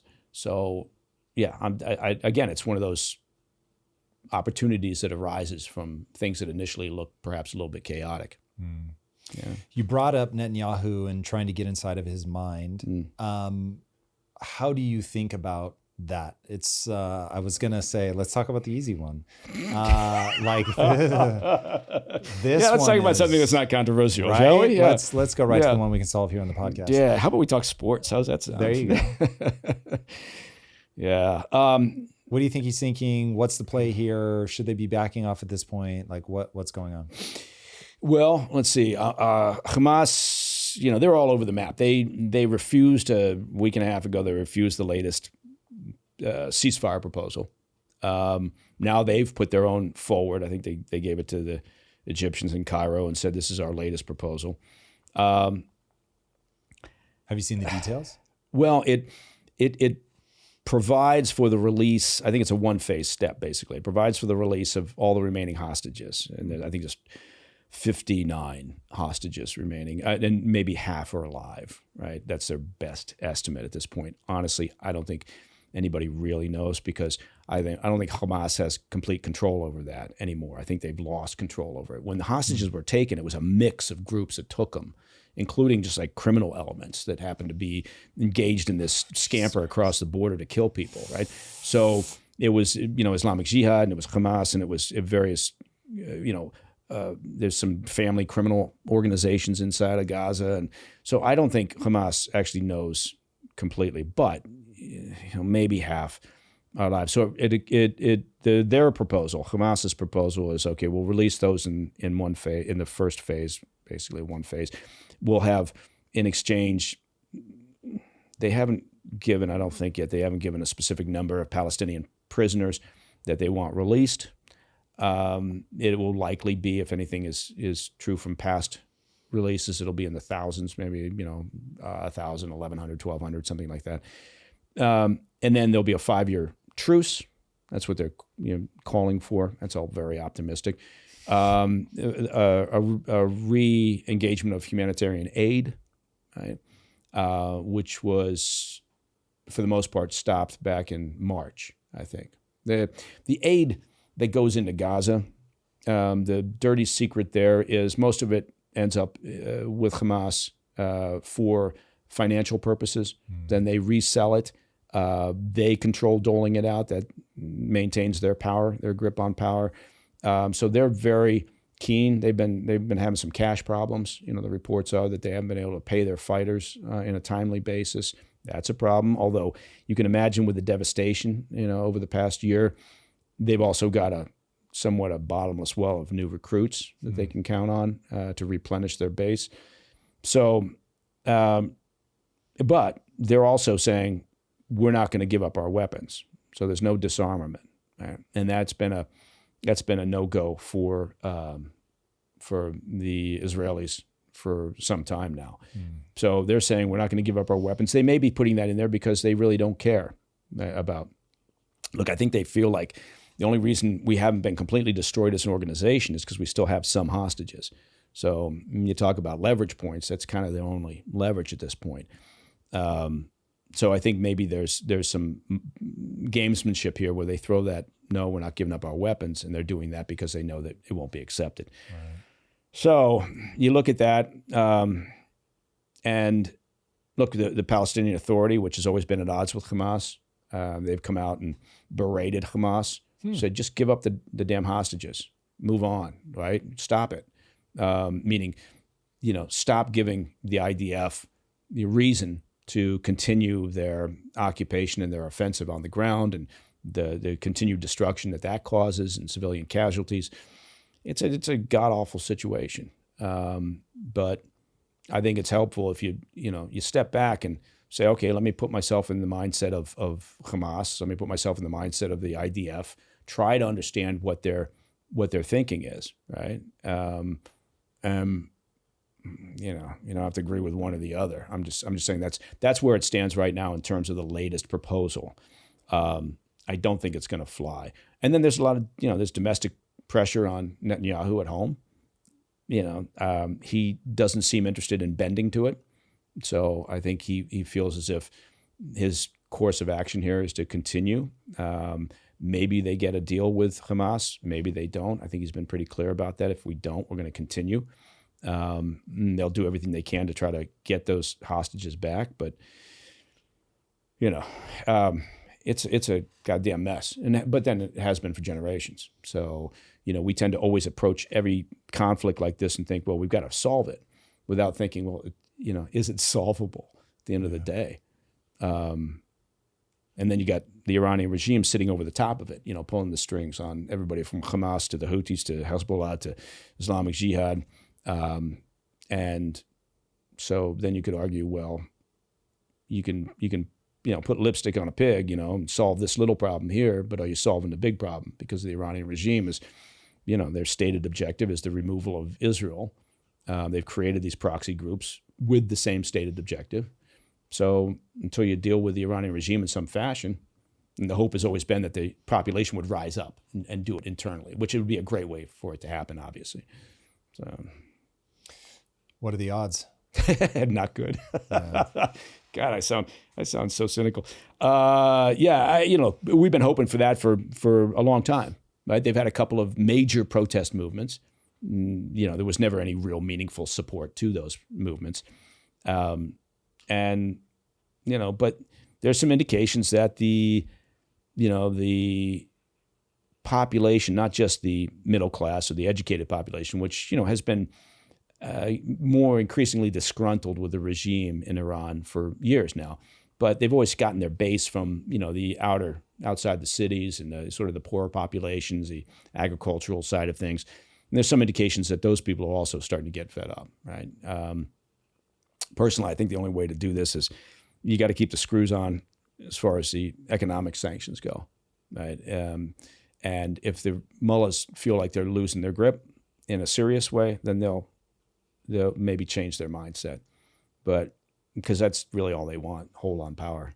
That's all any of them want. That's what Xi Jinping wants. That's what Putin wants. It's everybody, I guess, in charge. That's what they want. Now, it seemed for a while like people were hoping that certainly that Hamas had gotten fat and happy and that they weren't going to be pushing an agenda. But if they're really underneath what Iran wants, is there any indication? I mean, it certainly doesn't seem like it now, but what odds are there that Iran just, we've had enough, we just want stability, and they ease off the gas of we got to get rid of Israel?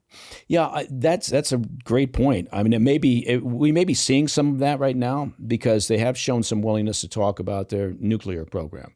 Although they've said, kind of like with Hamas saying we're not going to disarm, the Iranian regime has said, we're not going to give up uranium enrichment. Not going to happen. Now they got 650 pounds of enriched uranium at 60%. And getting from 60%, that's the heavy lift. Getting up to 60% is the heavy lift process. Getting up to 90% or weapons grade purity on that's a relatively quick process. And they appear to have, at least according to people that are monitoring this much closer, but the IAEA and some others say, look, they basically got all the components they need for a bomb. And so, their breakout time is probably right around the corner, frankly. But they appear to be interested in having some dialogue. There have been 3 rounds of discussions, indirect discussions, taking place between the U.S. administration and the regime.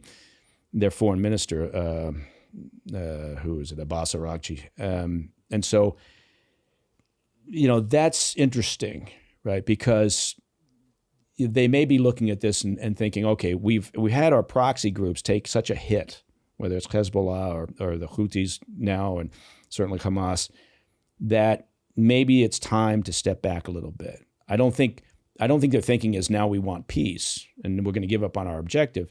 I think they're probably, from a strategic point of view, thinking, let's regroup, right? But we need some time. So where's the pressure coming from now? A Trump administration being more aggressive with sanctions again, or just the quote unquote defeat in Palestine? Yeah. I think it's a combination of those things. I think they realize the Trump administration, again, to what we talked about earlier, is keeping them guessing a little bit more. They're concerned. They're not quite sure where he's going with this. They're seeing some military buildup, right? We moved 2 carrier groups now out in the region. We've got B-2 stealth bombers sitting on Diego Garcia. Right? Now, you could say, okay, well, that's to deal with the Houthis, or maybe it's to, support some, larger scale Israeli-led offensive on their nuclear infrastructure in Iran. So I think they're not quite sure.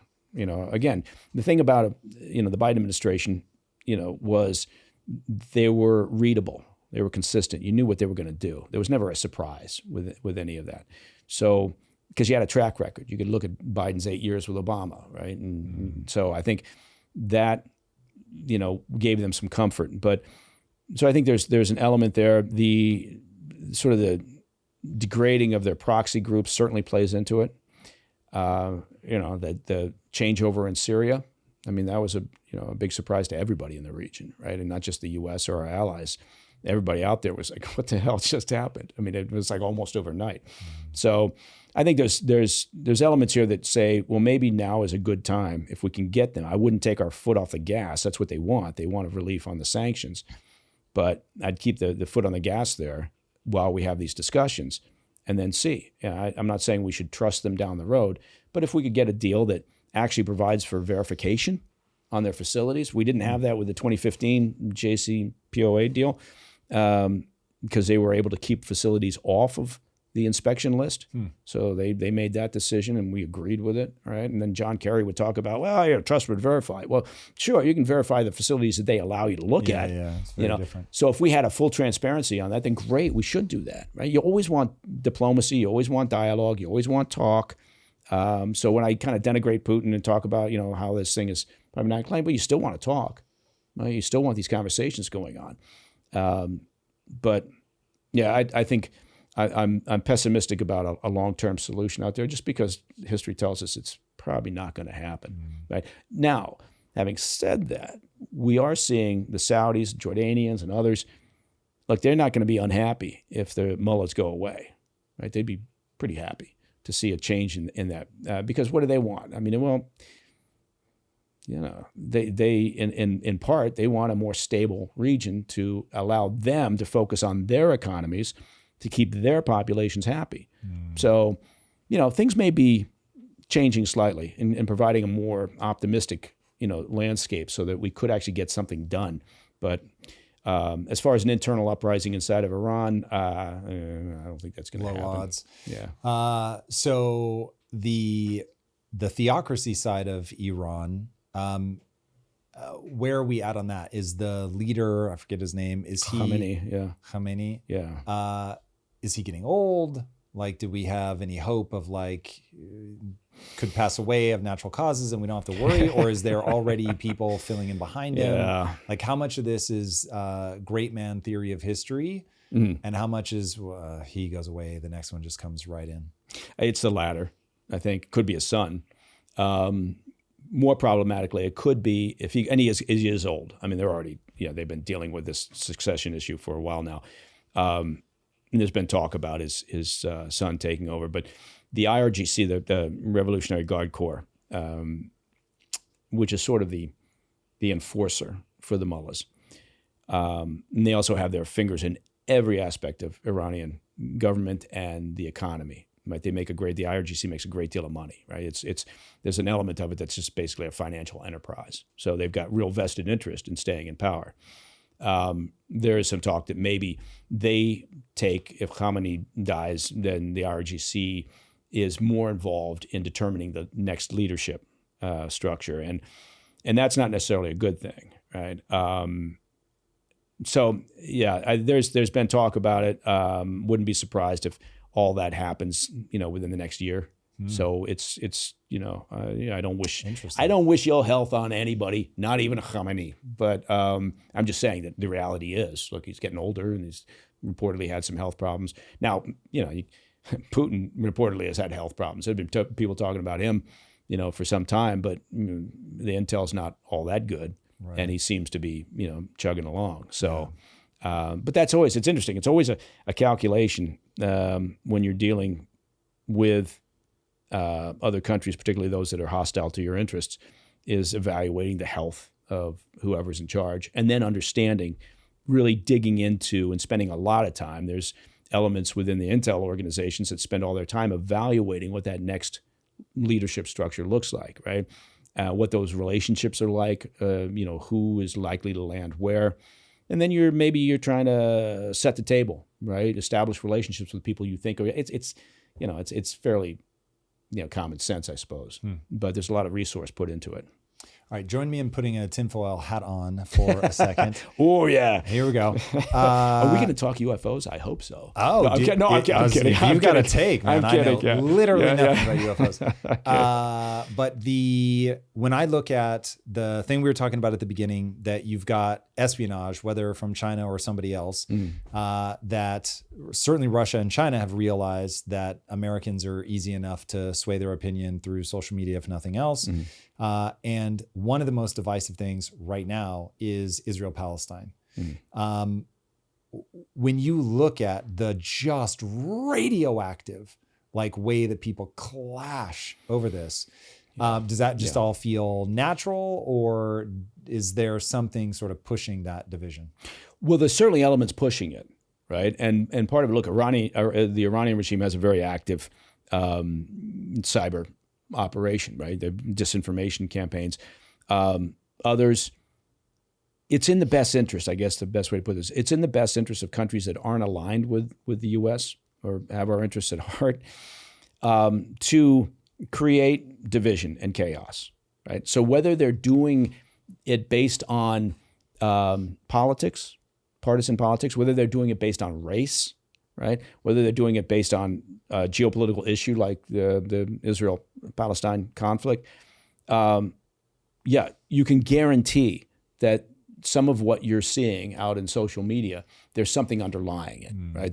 There's something bigger than that. It's not just some individual sitting there, spouting off. I'm not saying that everybody's opinion is being driven by a nation state, but there are elements, there are groups within those intel services that are actively working to influence hearts and minds, right? Based on what they think to be easy targets, right? During BLM, that was an easy target. Man, we're going to throw out some shit and see, look at this. Now we've generated people are, and they're doing the same thing that like an influencer would do, right? That intel or disinformation unit in Russia, they're going, oh, look at that. We got 2,000 likes on this. Let's work that issue, right? They're making the same calculation. I can't believe I never thought about. There was a social team over there that's checking stats. Yes. What's working? What's the engagement? How do we troll these guys? It's no different than like an advertising campaign. What's working? What's sticking? Who's watching? Are they looking at it and just clicking through? I mean, this is what they're doing. It's the same thing that you would do because it just makes sense. It's a lot easier. In the old days, when you wanted to influence hearts and minds in that fashion, right? What would you do? Well, the media was radio, media was newspapers. So maybe you go out and recruit a handful of journalists, newspaper writers, and then you'd start seeding articles out there in the local press, right? And they'd have like a lean in a certain direction, right? You're trying to create or drive a narrative. And so back then it was clunky. It was a heavy lift, right? Let's build up a network of journalists, that we can use, or radio individuals. Let's get some of these things in there. It was a slow process. Now technology makes it so much easier. Yeah, just spin them up. So much easier. And as you pointed out, early in our conversation, people aren't inclined, right? Whether it's in the U.S. or overseas where you're trying to influence opinion, people aren't inclined to go, I wonder where this came from. What was the original source of this? Just don't do it. So usually you get a pretty quick hit, Given your background in the CIA, when you look at the campus protests, I've heard a lot of people say like, oh my, these are organized. This is not authentic. Does it give off like not staged, but orchestrated vibes, or does that seem truly ground up?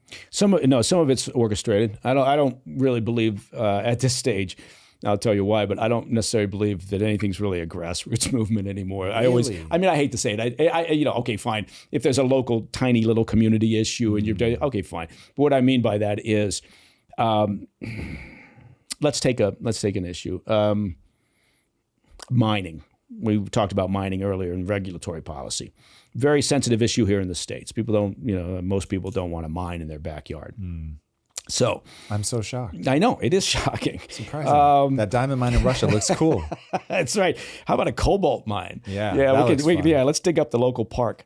But if you've got, let's look down in a place like Florida, right? Phosphate mining, right? Now, you can't do large-scale agriculture in part without phosphate. It's fertilizer, basically a component. So, there's always been, real pressure on the State House down in Florida, for example, to say, no, we don't want to do mining. Let's stop that. We want to go after any mine that's there, even though it's probably not in our best interest from a national perspective, economic or security perspective, to stop mining things that are critical to our interests. But it is in the interests of a place like China, right? Or another country that, Morocco or wherever, that's big in phosphate. And so you'll see a grassroots movement. And then if you dig hard enough, you'll realize that what a place like, or at least the folks that think about this within the Chinese regime, what they realized some time ago was that it's very hard to impact federal policy in the U.S., right? Going through D.C. and navigating that. It's not as difficult to influence local policies, city or state. I have some town council that, you've got somebody lobbying for a mine in that area. Well, I'll bet I could probably get that town council to change their opinion, or the State House to change their opinion if I work this right. Right. So what I'm saying is, then you'll get money coming in, or you'll see linkages between finance or legal support or communication support, and if you dig hard enough, you'll realize that. And again, I'm not saying every case. I'm not seeing spooks behind every door, but just if you imagine that it's not in their best interests to have some impact, and then think about, well, how are they going to do that? Well, you drill down and you realize that yes, I can influence a town council a lot quicker than I can influence Washington, D.C. And if I get that town council to say, no, absolutely not, we're not going to do any mining here, they push it up to the State House, maybe you get something that's even broader in that state. That's a big win at a relatively low cost. And yet it started out by going, oh, look, the community is rising up and they're trying not to do this. And same with, maybe oil and gas, right? You could argue the same thing. We've seen that over the years. And, I've been running an intelligence and investigations and security firm now for going on 24 plus years, right? So we've seen a lot of things. And again, not to see a spook behind every corner, but you always have to imagine, okay, are there other interests that are, that will benefit from this? And oftentimes the answer is yes. And it's, so I think, I know it makes me sound paranoid, but it's just based on experience. Yeah, if you're not making a blanket statement, that is everything. Being aware of the fact that this kind of thing happens, I think is, it makes more things in the world click into place. Yeah. Certainly when I look at the division and you can feel when something's like really bawdy. I mean, if you spend as much time on social media as I do, you start being like, hold on a second, like this comment feed feels so weird. What is it about the clash between Israel and Palestine that like lights this off? Like, why are the Jewish people so often like, well, I forget who said it, but it might have been Douglas Murray. When people start calling out about the Jews, your society's in trouble. And that is just repeated over and over and over. Yeah.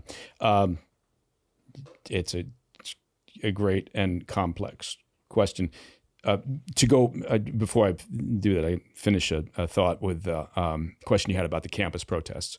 So what I'm saying there is, yeah, some of it's just organic, right? Sure. You've got, and some of it's informed, organic. You've got people genuinely concerned and worried, and they feel bad and they want to get out there. You've got some people that are just there because they want to be part of a community, right? You got people that are like, yeah, sure, I'll be part of this, right? And so they get to university and they, it's like the old story of, you send your kid off to Brown and they come back and after the first year and they hate capitalism, and they want to tell you all about it. And okay, fine. So you've got some folks that just enjoy being part of that community and they want to get out there and beat a drum. But then you've got a part that's definitely organized, and whether it's Justice for Palestine or any other group that's out there, there is funding that goes into this. There's organization that goes into it. It's not just some well-meaning, informed, heartfelt kids that want to go out and protest this. There's something behind it, and so, but it's a combination of those things, right? And that's not being unreasonable to say that, and it's also reasonable to say, well, it would be interesting to know who is behind these groups, right? And where does the money come from? Where does the organizational ability come from? Who's driving them? Their knowledge of media, right? And how do they all know what not to say? Right. And early days of the campus protests on this issue, you'd get kids saying all sorts of things. And then shortly thereafter, they got a little bit more buttoned up because somebody was driving that narrative, right? And saying, no, don't say that. In fact, don't even answer. You direct them to your campus media spokesperson, right? Who will answer in a more informed fashion rather than saying, well, I just don't like them. Right. So, yeah. And then you get the groups like, I was walking down the streets of New York past the public library one time. Big, massive protest. And again, some very well-meaning people, and then some who are there for, other agendas, and they're more organized and focused. And some anti-Semitic, some not. Then you see signs like, Koreans for Palestine or Queers for Palestine. I thought, well, that's an interesting thought. Has anyone been to Gaza? And have you seen what the environment is like in some of those countries towards some of your own personal, well-meaning beliefs? I'm having a hard time, putting those contradictions together. So it's fascinating. I don't know what the spark is. There's, when it's gotten this deep and you're talking about so many years of animosity, I have no idea. It's way above my pay grade to break down and understand what what is it? How, because it'd be great if you could, maybe if you get to that level, then maybe you could actually find a solution. I'm very cynical that ever gets resolved. So we'll kick the can down the road again, get a ceasefire at some point, I'm sure, because it will be in one of their best interests to do it. And then someone will blink and we'll get a deal.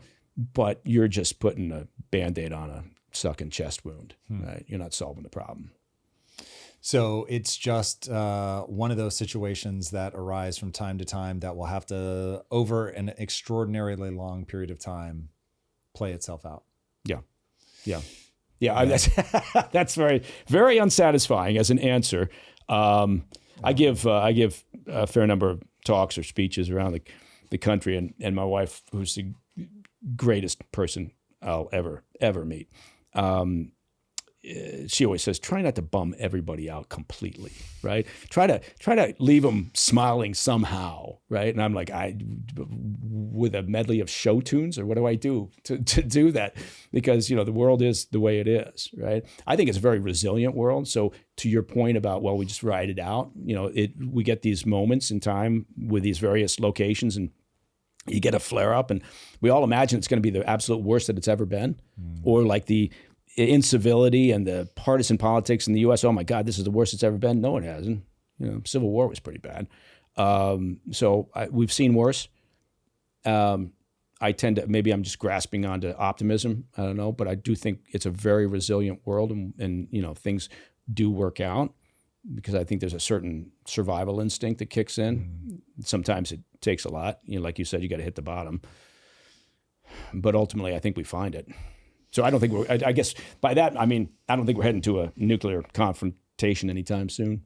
Because humans will check themselves. Yeah, I think so. Maybe if I'm wrong. What do you think about Iran? If they got a nuke, do you think that they would use it on Israel? Or do they understand that the response to that would be so severe that they're just... I honestly, other than just be in a bigger position, I don't see what the pursuit is, because if they drop a nuke on Israel, bro, it is game over. No, I agree with you, and I think you're on to the right point, which is I think it cements their position, right? It gives them leverage, which everybody wants, and it kind of cements their ability to. I don't think necessarily to pursue the destruction of Israel. They've tried that for years now through their proxies, right? And I think what's happened with their proxy groups, because it allowed for supposed deniability on their part, has surprised them to some degree. I think the aggressiveness has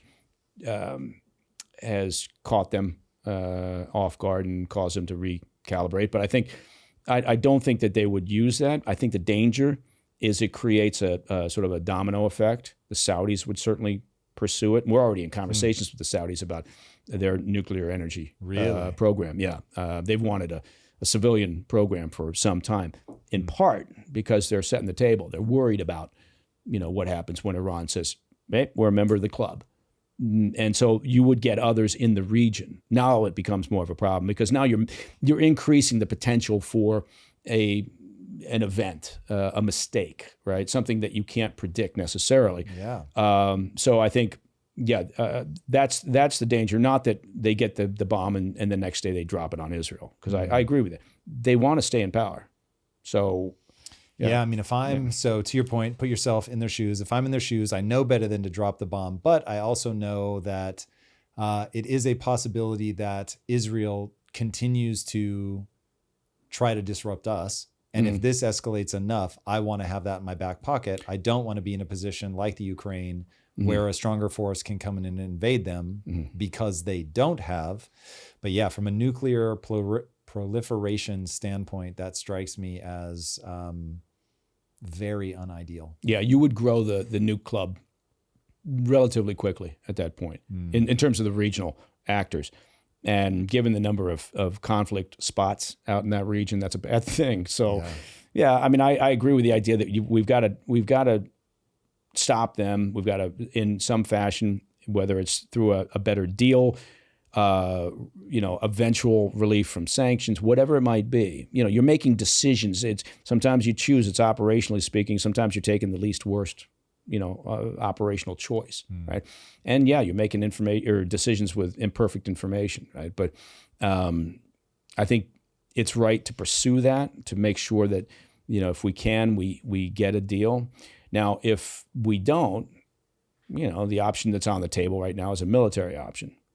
And, Israel has talked about, well, we would degrade them so that they can't, it would push the breakout period like a year down the road.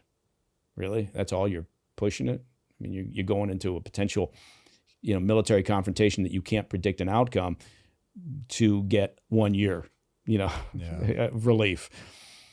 So I'm not sure about that calculation. Yeah, what do you think about what's going on with the Houthis? So another Iranian proxy, U.S. has been unabashed about smashing them in the face. Yeah. Where do you think that goes? Is this a thing that we're doing to curry favor with Europe? Like, why, given that whatever, if Vance's math is correct and only 3% of our commerce goes through there, are we doing it as a signal to Iran? Like, hey, we're looking at you while we do this, or? Well, I think there's an element, maybe a small element of that. Look, we're protecting international trade routes, which is very important, from no matter who's in charge in the White House, that should be a key concern, is the free travel of trade. I tell you, the only country that hasn't gotten a problem in this is China. And, the Houthis came out early and said, we won't attack Chinese flagged or owned vessels. And there's good intelligence, good reporting that shows that the Chinese, their intel apparatus within the PLA, appear to have provided them with targeting information. Yeah. So, okay, because you ask yourself, well, why would the Houthis say, we're going to back off of, targeting any Chinese ships? Well, there's got to be some quid pro quo. And, if they're providing them with some assistance on identifying targets, or at least providing clarity on what these vessels are, who's moving through the area, because, the Houthis don't have the best, naval traffic control systems. So they're getting their information somewhere. And the reporting is that it appears to be coming from the Chinese, and there's a trade-off there, right? There was one Chinese vessel attacked, and the Houthis came out immediately and said it was a mistake, right? It was apparently had just transferred ownership to a Chinese entity. I think it was still Panamanian flagged at the time, and that's it. That's the only one, and they said sorry about that. Wow. So you look at this and you think, okay, well, again. I'm not sure where I was going with that, other than I just find it interesting that, they always, the Xi Jinping and his foreign ministry and others, they want to portray themselves as disinterested mediators of peace around the globe, right? We just want peace, right? Well, that's bullshit. Of course, they've got their own specific interests, right? I mean, every country does. The U.S. does. It also sounds like the U.S.'s stance. Yeah, exactly. And so, people roll their eyes and go, well, the U.S. is doing this too, or whatever.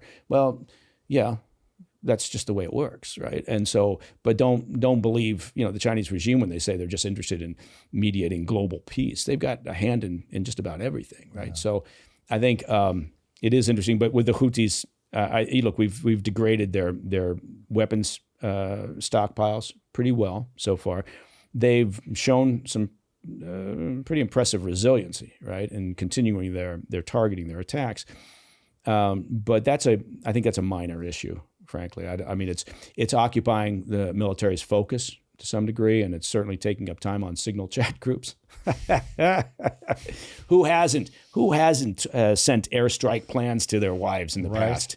I know I have. Yeah. Yeah. What do you think about that, by the way? I think it's fire them immediately. No. I question the judgment of a number of the folks who were allowing themselves to be part of a signal chat group where they were talking about things like this. You've got government-provided comms. They can be a little clunky at times. You can discuss these things through approved channels.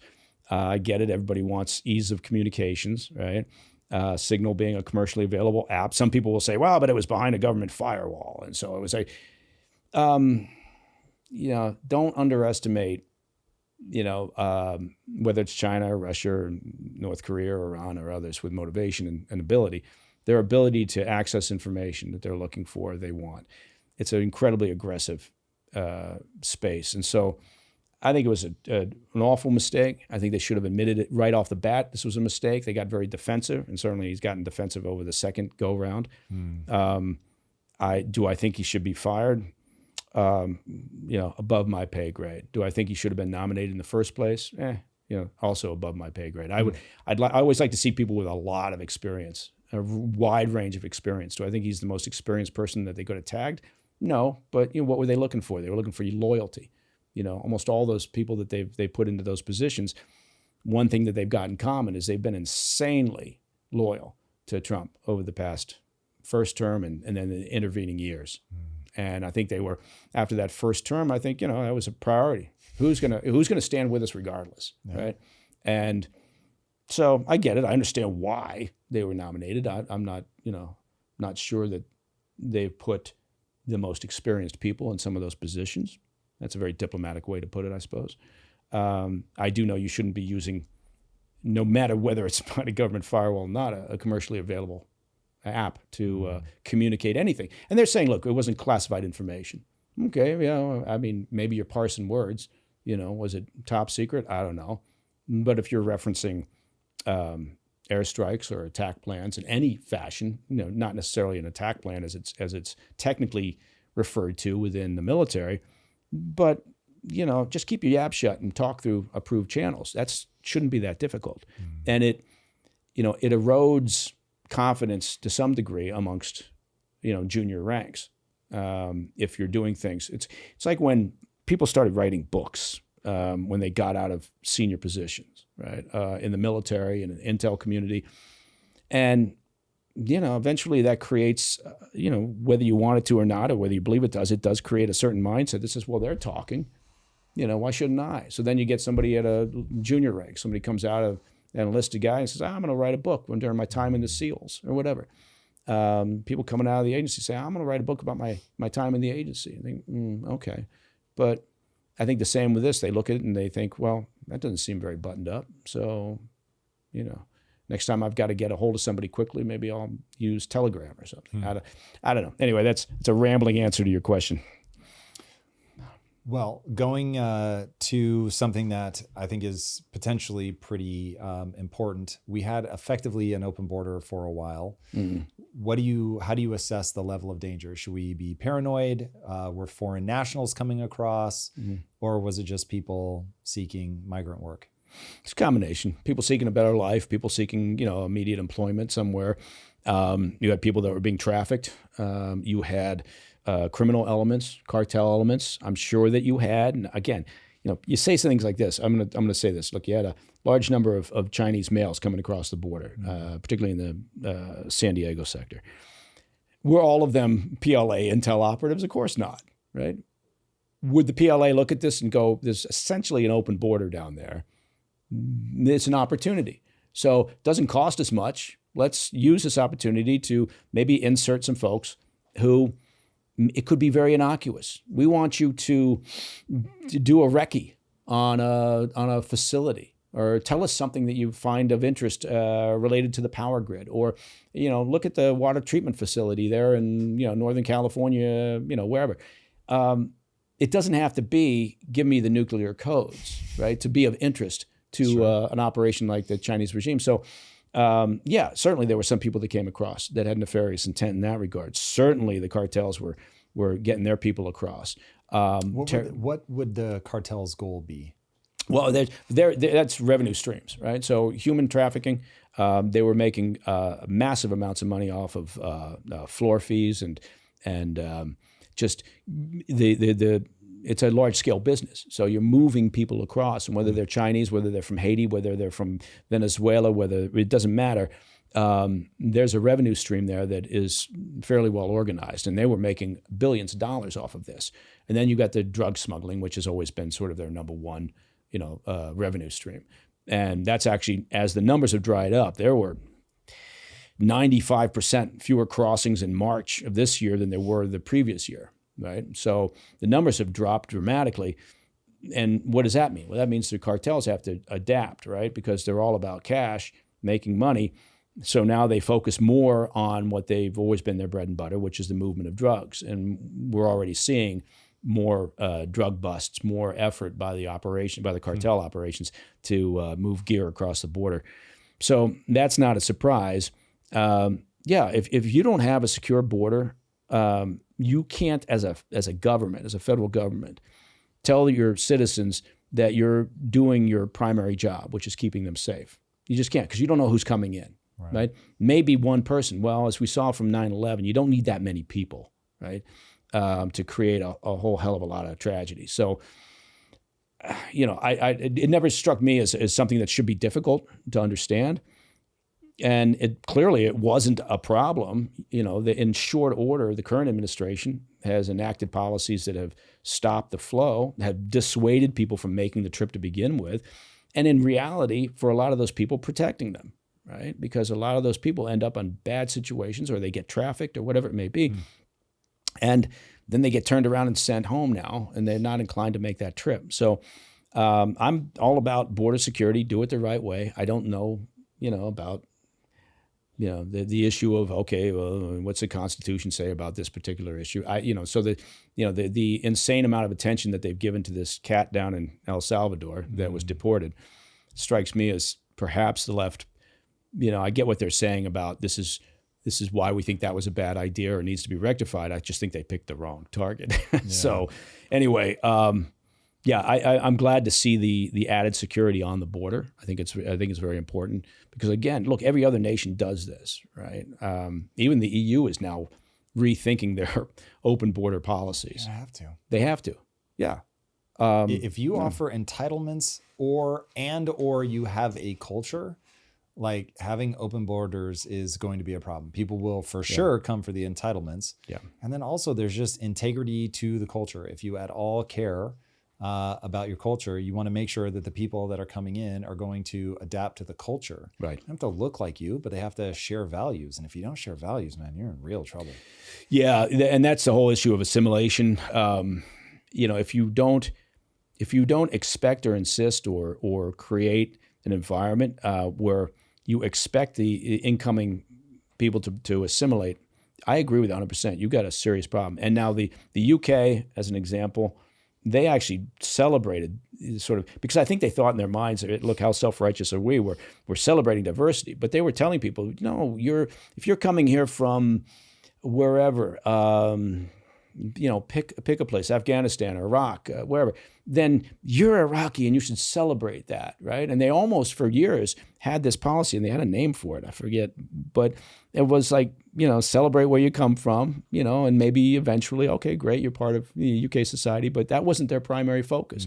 And they've created this environment now where there's a lot of folks there who just don't feel invested in the game, right? They don't feel part of the UK because they were told they don't have to be, right? And it wasn't in their makeup to be their first thought. It was, okay, I'm here now. I've got to be part of this.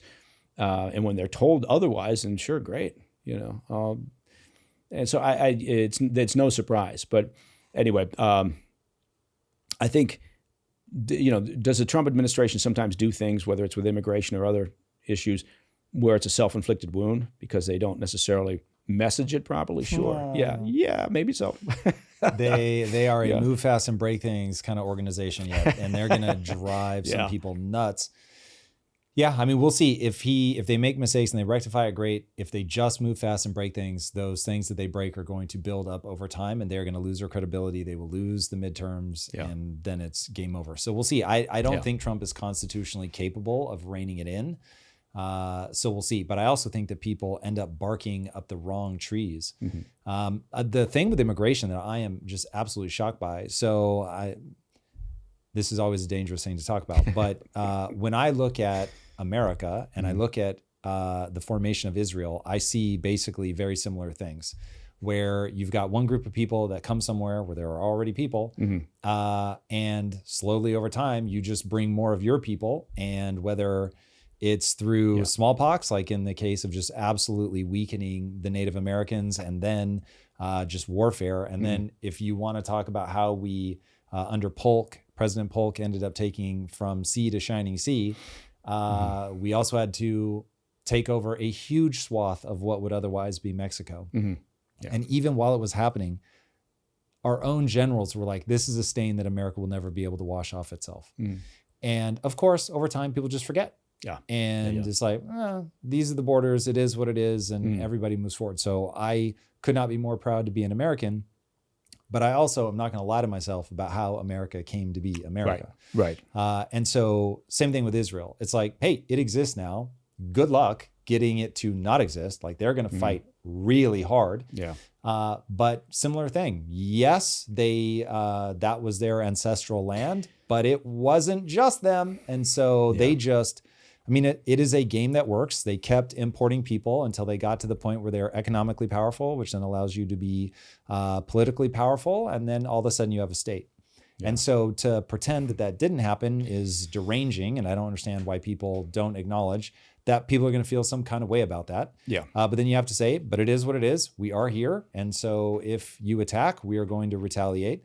But that's why I'm like, hey, UK, hey, Europe, guess what? Look at how this played out with America to just let a whole bunch of people come into your country. Over time, they go, hey, we've now imported enough people. This is a great place, really like it. Yeah. And we have a different value system. And so we're going to do things our way. Yeah. It's not like Americans came over and adopted the ways of the Native Americans. They came over with their culture intact, said, fuck you. Like, we're prepared to fight for this. They did and won. And so if it's happened time and time again, right? Literally, this is history. Yeah. And so if you are cool with that game, fine. But people are acting like that's not how this stuff plays out over time. And I'm shocked by that. I'm just like, what's happening right now? Yeah, I don't know why they would imagine that it doesn't. Maybe they think that we're in such a special time that we've stopped that pattern of history and now we can just do something differently. And I think that's probably it. Look, every generation thinks they're going to do things better, right? They always think they're going to solve a problem better. Look at Afghanistan, right? We knew exactly what the problems were that the Soviet Union had when they were in Afghanistan.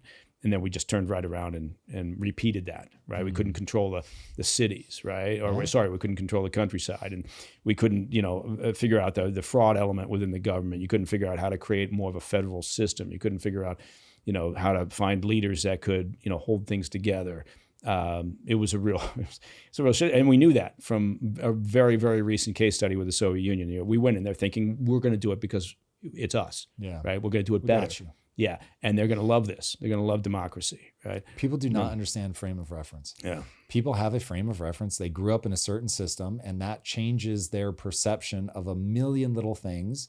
And you coming over and saying, do it like this, it just won't feel right. Right. This is why the game is, if you want to take over a territory, is you have to import enough people, or if you don't mind ruling by just absolute hammer fist force, then you can do like Genghis Khan, where him and Alexander the Great would both be like, oh, like, we love you guys and this is amazing. But by the way, we just slaughtered so many of your people, and this is exactly how we took over. Right. Yeah. And so you can fuck around and find out if you want, but if you're going to do it through the non-violent means, you have to import the people that already have that value set, and then it will work. Yeah. But you're not going to switch people's value sets. That's how you get insurgents. And so it's just like, looking at the world, that seems to repeat over and over and over and over and over. Yeah. Well, I think we see it a little bit in Ukraine with Russia. Putin's let's set the table. Let's get people in, and he's always considered Ukraine basically part of Russia anyway. But his feeling has been that, look, I'm going to have enough people in here who are on my side that eventually I'm not going to need a military, occupying every major urban center, because you're already you've kind of fallen under my umbrella, and that'll be fine. So you identify as Russian. You identify as Russian. Yeah. So I don't know. I think people don't do a very good job, and by that I mean people just don't learn from history very well. And I think it is because it's human nature to think we can do it better. And maybe there's some benefit in that. It kind of gives you that confidence to try something, perhaps. But I think for the most part, we don't look at patterns, however you put it. We don't look at case studies that are staring us in the face, and I think that's a real problem. We're looking at you look at Syria now. Syria's got every bit of opportunity to fall into a Libya situation. Libya is a horrible hot mess.